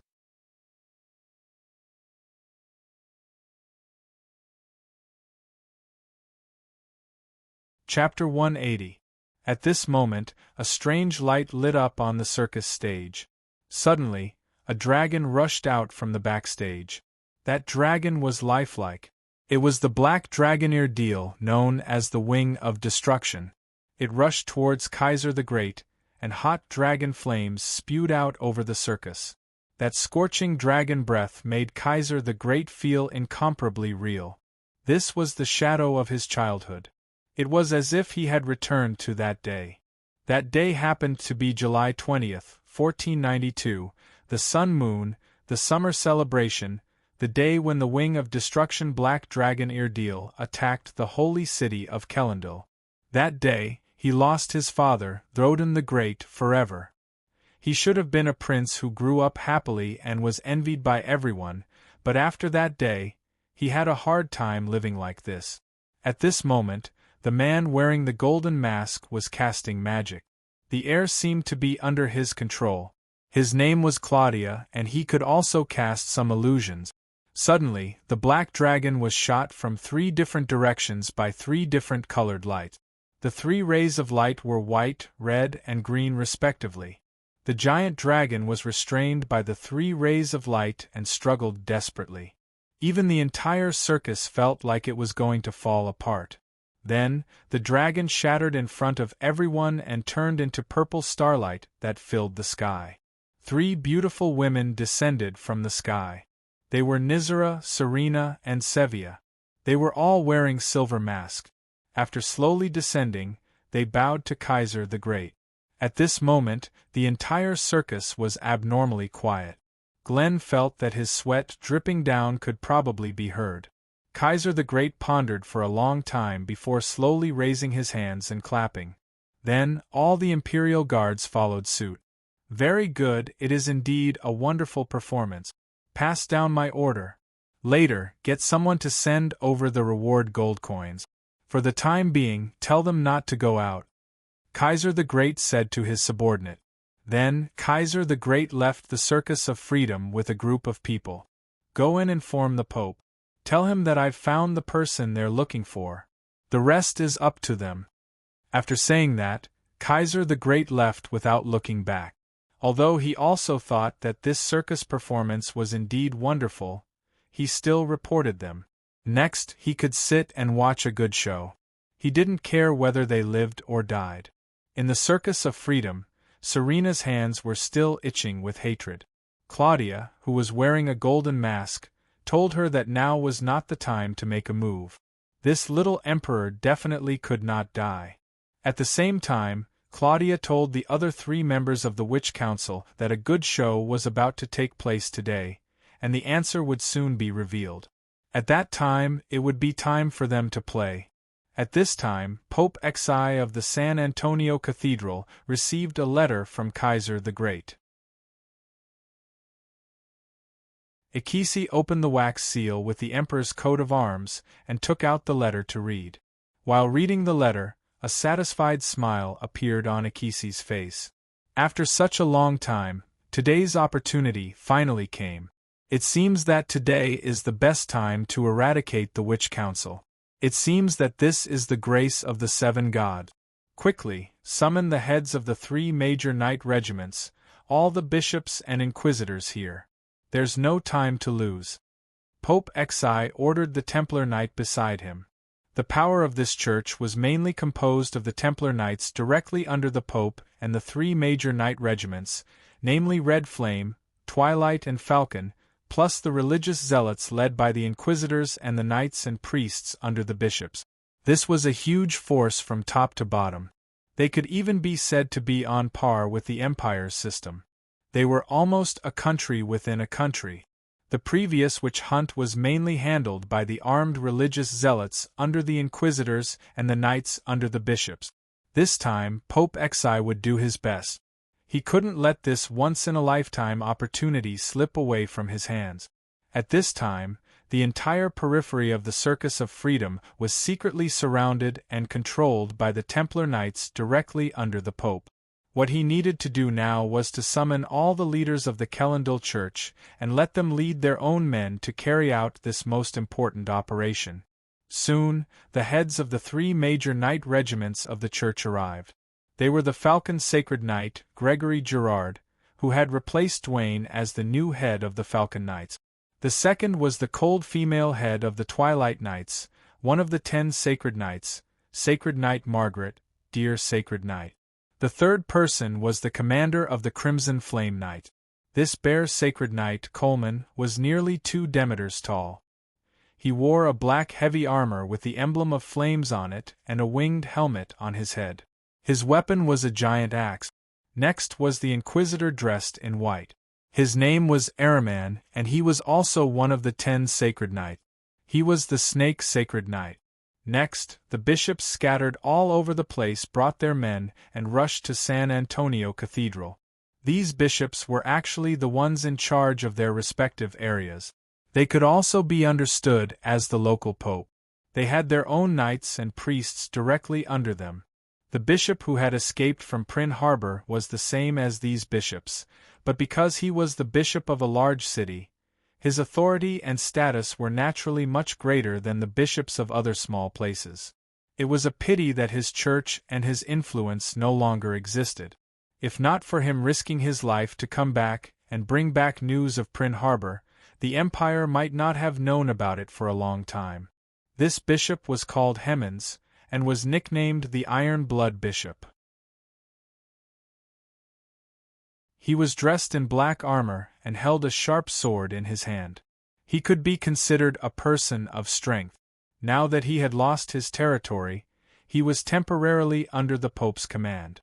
The Pope had given his direct temple knights to this Iron Blood Bishop Hemmens to lead. One after another, everyone responded to the Pope's call as quickly as possible and rushed to the headquarters of the church, San Antonio Cathedral. For a time, the whole of Kellendale was very lively. The city had been closed for a period of time, and today, so many people from the church had rushed in from outside the city. Seeing this, the people were in a panic. During this time, the Empire's soldiers were busy going from house to house, searching for letters and so on to see who was the traitor among the Empire's people. Everyone was suffering unspeakably. However, no one dared to say anything. The recent rebels had all become gladiators, and the only survivor was saved by an expert. However, the witch council had already made all the preparations and was ready to go all out.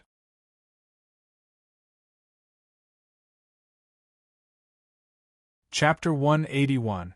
Let's go. It should be about time. Have you contacted the others I told you to contact? Crocia, who was wearing a golden mask and a black robe, asked the other three. We've contacted them. Everyone, wait for our signal. When the time comes, we'll act together. When the time comes, it shouldn't be a problem to break through the gates of Kellendale, Sevilla said. The people they wanted to contact were actually people who knew magic and had previously worked for the Witch Council, as well as those mysterious organizations that worshipped nature. They were people who had been wantonly oppressed recently and could only flee. At the same time, at the headquarters of the church, St. Antonio's Cathedral, all the people were ready. Pope Exi had personally ordered them to begin the capture mission.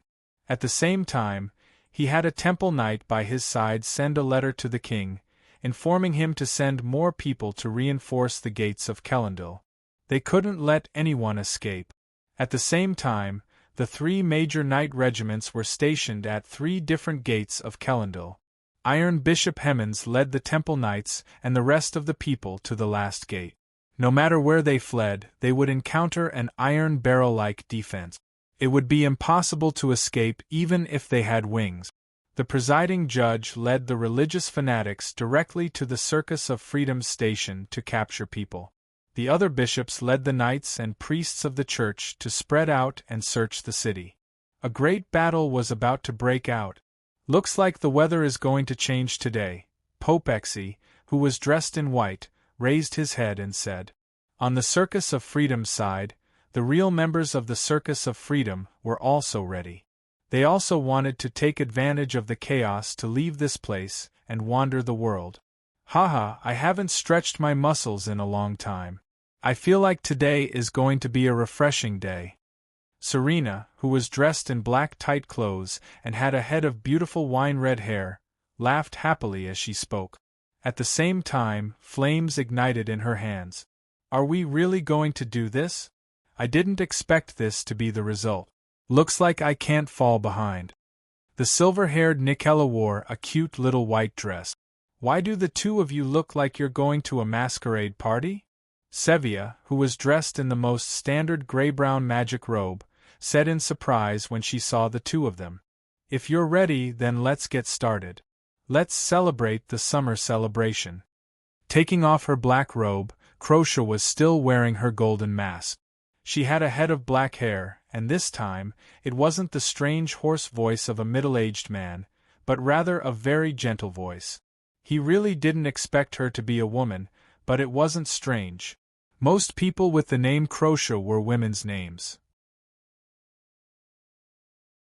Although there was also a male version of this name, Croatia, with the same pronunciation, it was just that very few men would choose this name. The four women rushed out of the Circus of Freedom and were immediately surrounded by a group of Imperial soldiers and Temple Knights who were secretly monitoring the area. The people from the Circus of Freedom followed behind. They didn't want to charge in front and become corpses under the swords of these people from the Empire. Serena didn't say anything and threw out the two balls of flames in her hands like snowballs. They landed on the Imperial soldiers and Temple Knight. The explosion and flames instantly left a large group of soldiers and Temple Knights badly mutilated.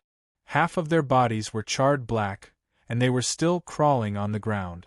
Who would have thought that these people who used to flaunt their prowess and commit all kinds of evil would make such painful sounds? It seemed that everyone wanted to be violent, but they didn't expect that violence would fall on their heads one day. It really could be said that what goes around comes around. However, these Imperial soldiers and Temple Knights didn't dare to retreat because they knew that the consequences of retreating would be even worse. Even their own families would be implicated. They could only brace themselves and charge forward, praying to the seven gods that they wouldn't be the ones to die. They did their best to stall for time and wait for reinforcements to arrive. For a moment, a large number of soldiers and Temple Knights surged forward like a tide, vainly trying to use their advantage in numbers to control these four people. "It's time to send the signal." Wearing a golden mask, the black-haired Crocia said. She began to silently chant an incantation, preparing her magic as she walked. Sevia was on the side, protecting her with her purple wooden staff. Serena and Nikela were in charge of opening the way. Nikela used ice magic agilely. Icicles and ice blades appeared out of thin air or rose from the ground, piercing through the fully armed Temple Knights and soldiers. Some people were directly frozen into beautiful ice sculptures, but they shattered into ice shards in the blink of an eye. These two women, one ice and one fire, opened the way in front. They were going to the North Gate according to their agreement. They were going to escape Kellendal from there, or more accurately, kill their way out of Kellendal. "Come on, don't you want to catch people who know magic?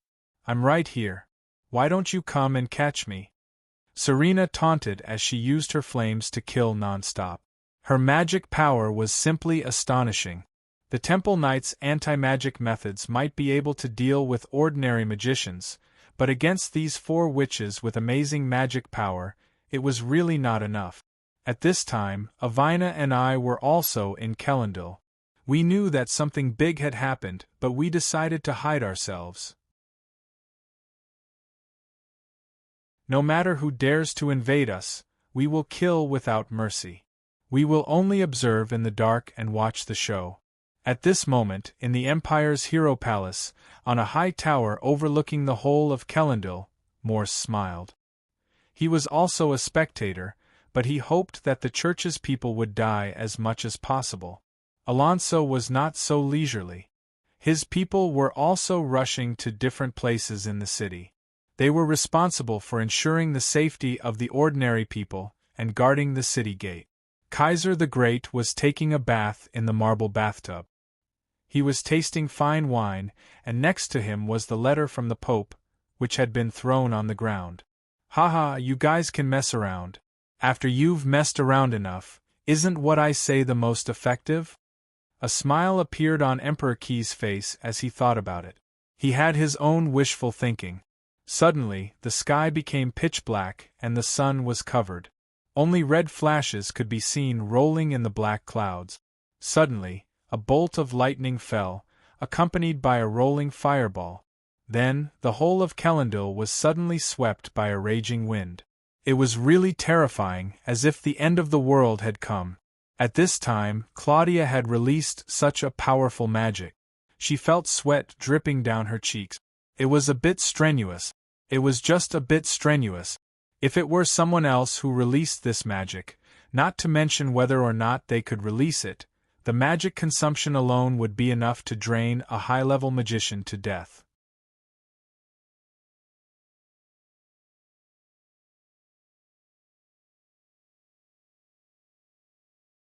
Chapter 182.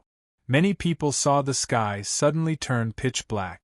Lightning and fireballs rolled down, turning the city into a hellish place. These people immediately set off and prepared to go to the North Gate.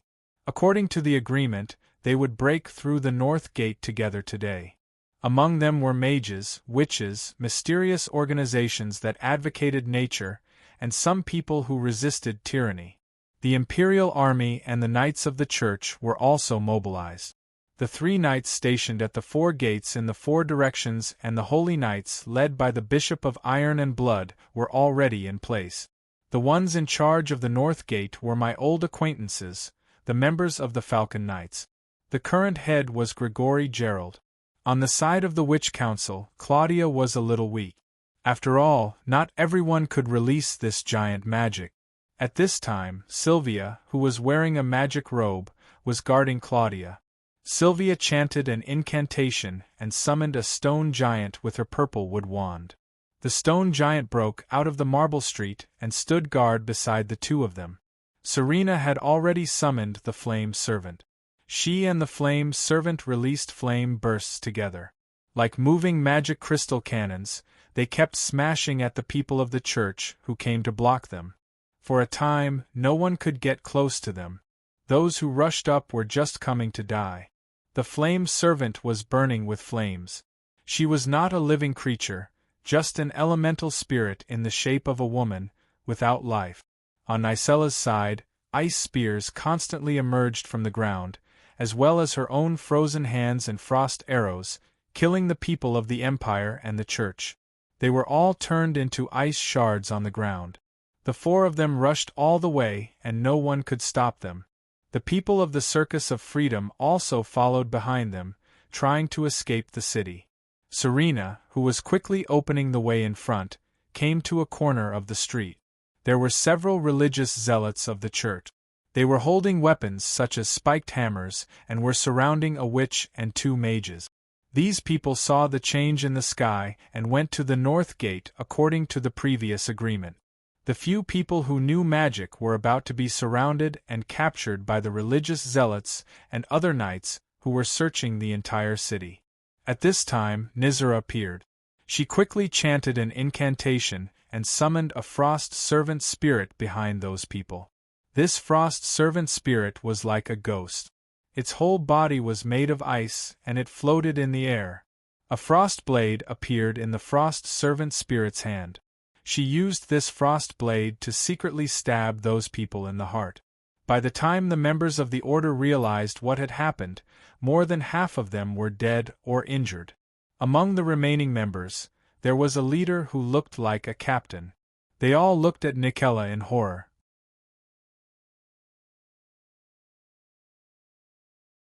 Nicella slowly walked over. Her white dress didn't have a single drop of blood on it. She smiled like an innocent little girl. Those who knew magic immediately ran over to Crocia's side and joined them. Nysera had already frozen their feet to the ground. They could only feel fear and could not run away. "Please, don't kill us." The captain-like person was so scared that he threw his sword on the ground and raised his hands in surrender. "Don't kill you? Unless you dig out your eyes." Nicella smiled happily, but her words were like those of a little devil. When they heard this, they looked at each other. After a fierce struggle, one of them really dug out his eyes. His painful screams made these people shudder. However, that person wanted to live. In order to live, his eyes were nothing. When the others saw this, they swallowed their saliva. A few more people dug out their eyes. Blood flowed out of their eye sockets. One of them even died on the spot. The captain-like person didn't dig out his eyes. He was still afraid, but he didn't want to die. He could only pray to the 7 gods. Seeing that the knight captain ignored her order and prayed in front of her, Nicella couldn't help but laugh. "Go to hell. What 7 gods? Let me see who can save you." Nicella shot a frost arrow directly into the knight captain's eye socket and out of his helmet. The knight captain fell down powerlessly. At this time, a large group of knights and religious zealots came to reinforce this side. Serena also rushed over at this time. She came up and mocked Nicella. "It's so hard for you to deal with these small soldiers. Can you deal with them? If you can't, tell me. I'll help you." Serena sneered. Humph. It's none of your business. It's not fun at all. Go to hell. Nicella's eyes suddenly became cold. Countless ice blades flew to the knights and religious zealots whose hands and feet were frozen. In an instant, these people's heads were neatly cut off accurately. Not even a drop of blood flowed out. In this way, these people who were arrogant and ready to bully the witches were now headless corpses. After quickly dealing with them, the witch council took more and more people they encountered and fled together to the north gate of Kellendil, which was guarded by the Falcon Knights. All the way to the north, the witch council led all kinds of oppressed people. The only way to the north gate was the Kellendil Colosseum. There were many slaves, gladiators, trapped beasts, and so on. There was also a large group of indifferent imperial dignitaries and some gamblers. Nicella thought that they would have to go around the Colosseum.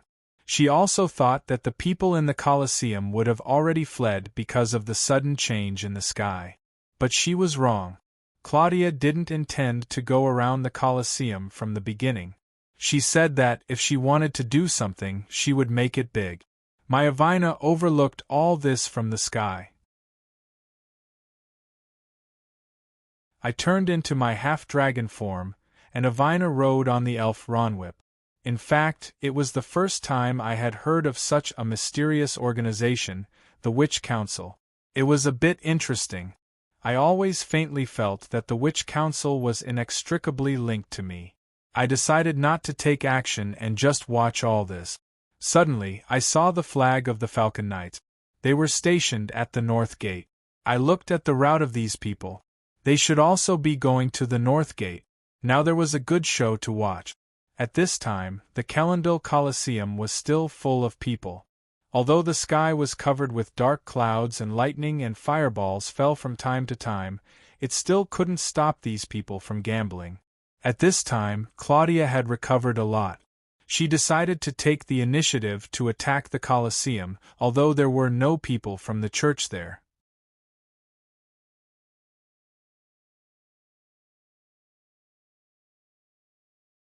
Chapter 183.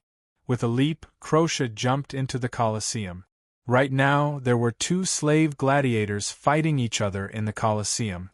When they saw Crocia, who was wearing a golden mask and had beautiful black hair, the two of them actually stopped fighting each other for a moment. Crocia knelt on one knee and quickly chanted an obscure incantation. The incantation seemed to be draconic, and even the other three couldn't understand it. At this moment, the other three members of the Witch Council brought all their followers and charged into the Colosseum. Suddenly, a fierce wind blew and the entire Colosseum was enveloped by a powerful storm barrier. Anyone who tried to escape from the storm barrier would be torn to shreds by the countless wind blades. Looking at this scene from the sky, even I was shocked by this strength. This was definitely the strength of a domain. On the other side, at the other three city gates that were in charge of guarding, dressed in heavy armor, Coleman held a huge axe and stood guard here. However, there wasn't any movement here. If not for them cooperating with the knights and religious zealots brought by the bishop, they might not have been able to make any progress. He was also very puzzled. As a bare holy knight, his battle strength was very strong, but his intelligence was relatively lacking. At this moment, his assistant, Chirag, was also dressed in military attire. He sensed that something was wrong. At this moment, a knight from the Alonso family and a holy knight came together to pass down the new orders from the Pope. They were to rush to the North Gate and reinforce there. As it turned out, Alonso had determined the goal of this group of rebels and notified the Pope. Pope Exi also quickly gave the order to transfer the majority of the troops from the other three city gates to the North Gate. Coleman left Chirag in charge of guarding the city gates, while he led the majority of the Scarlet Flame Knights and the messenger towards the North Gate. All the resistance they encountered on the way was cruelly killed by them. Today, the last few days of the summer celebration, was still a day of bloodshed. On the Twilight Knight's side, the dear Holy Knight Margaret left her two assistants, Jetta and Ryan, in charge of guarding the city gates while she personally led people towards the North Gate. The iron-blood Bishop Hemmons also led a large number of temple knights to the northern gate with the messenger. The 3 reinforcements of the church, Alonso's army, and a part of the Imperial City Defense Army were all involved in the encirclement mission. After all, the Witch Council had turned the whole of Kellendal upside down, and all forces were exposed. The head judge of the church, the Snake Holy Knight, Ahriman, also began to order his men to shrink their search area and encircle the northern gate. Many people died tragically at their hands or were captured alive. On the other side of the Colosseum, the people led by the Witch Council announced the freedom of the slaves and the oppressed. All the gamblers, nobles, commoners, soldiers, and relevant people were slaughtered by these people who had accumulated too much hatred. Even the people from the Circus of Freedom killed some Derman. Don't mention how delightful it was. Everyone felt a long-awaited carefree feeling, leaving behind a ground full of Derman corpses. Among them were a few Imperial soldiers who tried to attack Crocia, but they were all cut in half at the waist by Crocia's wind blades. More importantly, even after being cut in half, their lower bodies still managed to walk a few more steps before collapsing, leaving behind a pool of blood mixed with all kinds of things on the ground. However, these people deserved to die. No one was innocent. The officials in charge of the Colosseum had all died tragically. All the slaves and trapped beasts were released. Some of the trapped beasts went out of control after being released, so Crocia and the others couldn't be bothered to care. Crocia dispelled the storm barrier spell and led everyone towards the north gate. Along the way, the Imperial soldiers chasing after them saw the tragic scene. They couldn't help but feel a chill in their hearts. What kind of enemy could leave behind so many tragic corpses? At this time, the scattered rebels who had fled all over the city finally followed the footsteps of the Witch Council. These people gathered at the north gate. At this time, the people led by the Witch Council met the members of the Falcon Knights who had been waiting for them at the north gate. In the face of the fierce rebels, Grigory Gerald was calm and composed. He told Catherine Jones and the other members to be ready. They must not let anyone pass through here. In the face of the Falcon Knight's attitude, Crocia and the others also showed the determination to pass through. A war was about to break out. 3 forces of the Church were also rushing here from different directions. They were the Red Flame Knights led by Coleman, the Twilight Knights led by Margaret, and the Holy Knights led by Bishop Hemmons. Of course, the people led by the Chief Judge and Alonso were one step ahead of them. They had already crossed the terrible Colosseum and were desperately rushing towards the north gate. They wanted to surround the Witch Council at the north gate and then catch them all in one fell swoop. Serena still didn't want to talk nonsense with the enemy. She had already fought with the Falcon Knights, and Nicella was not willing to fall behind. She also killed a few knights. The knights of the 3 major knight corps of the Church could not be compared to the knights of the Church under the command of ordinary bishops. They were the elites of the elites, the core force of the Church, and had a variety of means to deal with magic. Serena and Nicella clearly felt a little strained. That holy knight had yet to make a move. Facing the knights led by Catherine Jones who were fully clad in plate armor, Serena and Nicella could no longer do as they pleased as before. In the face of these well-equipped and well-trained knights, the other rebels and freed slaves were like a sheet of loose sand. Many of them fell into a pool of blood. They were already very close to the north gate. There was no other way. There would always be people who would be sacrificed. They knew this from the very beginning. Crocia had not yet made a move. At this time, she had to pay attention to the paladin because he was the only one here who was worthy of Crocia making a move. At this time was very precious. She also knew that reinforcements would come at any time, and it would only be more difficult to break through the encirclement. At this time, some ordinary knights and religious zealots appeared behind the rebels. The chief judge had led his people here, and Alonso's imperial army had also arrived. For a moment, there was not much time left for the Witch Council. The chief judge was the oldest of the 10 living paladins of the church. He was also the most sinister and vicious. He was the Snake Paladin, and on his chest was a Snake Paladin badge. His men quickly clashed with the resistance. At this time, the resistance was being attacked from both sides. The presiding judge ignored everyone and directly charged at Crocia. At this time, Sevia stood in front of Crocia to block him. You're tuning in to the Phoenix Knights YouTube channel. Don't forget to subscribe and join us on this journey to catch the most captivating stories.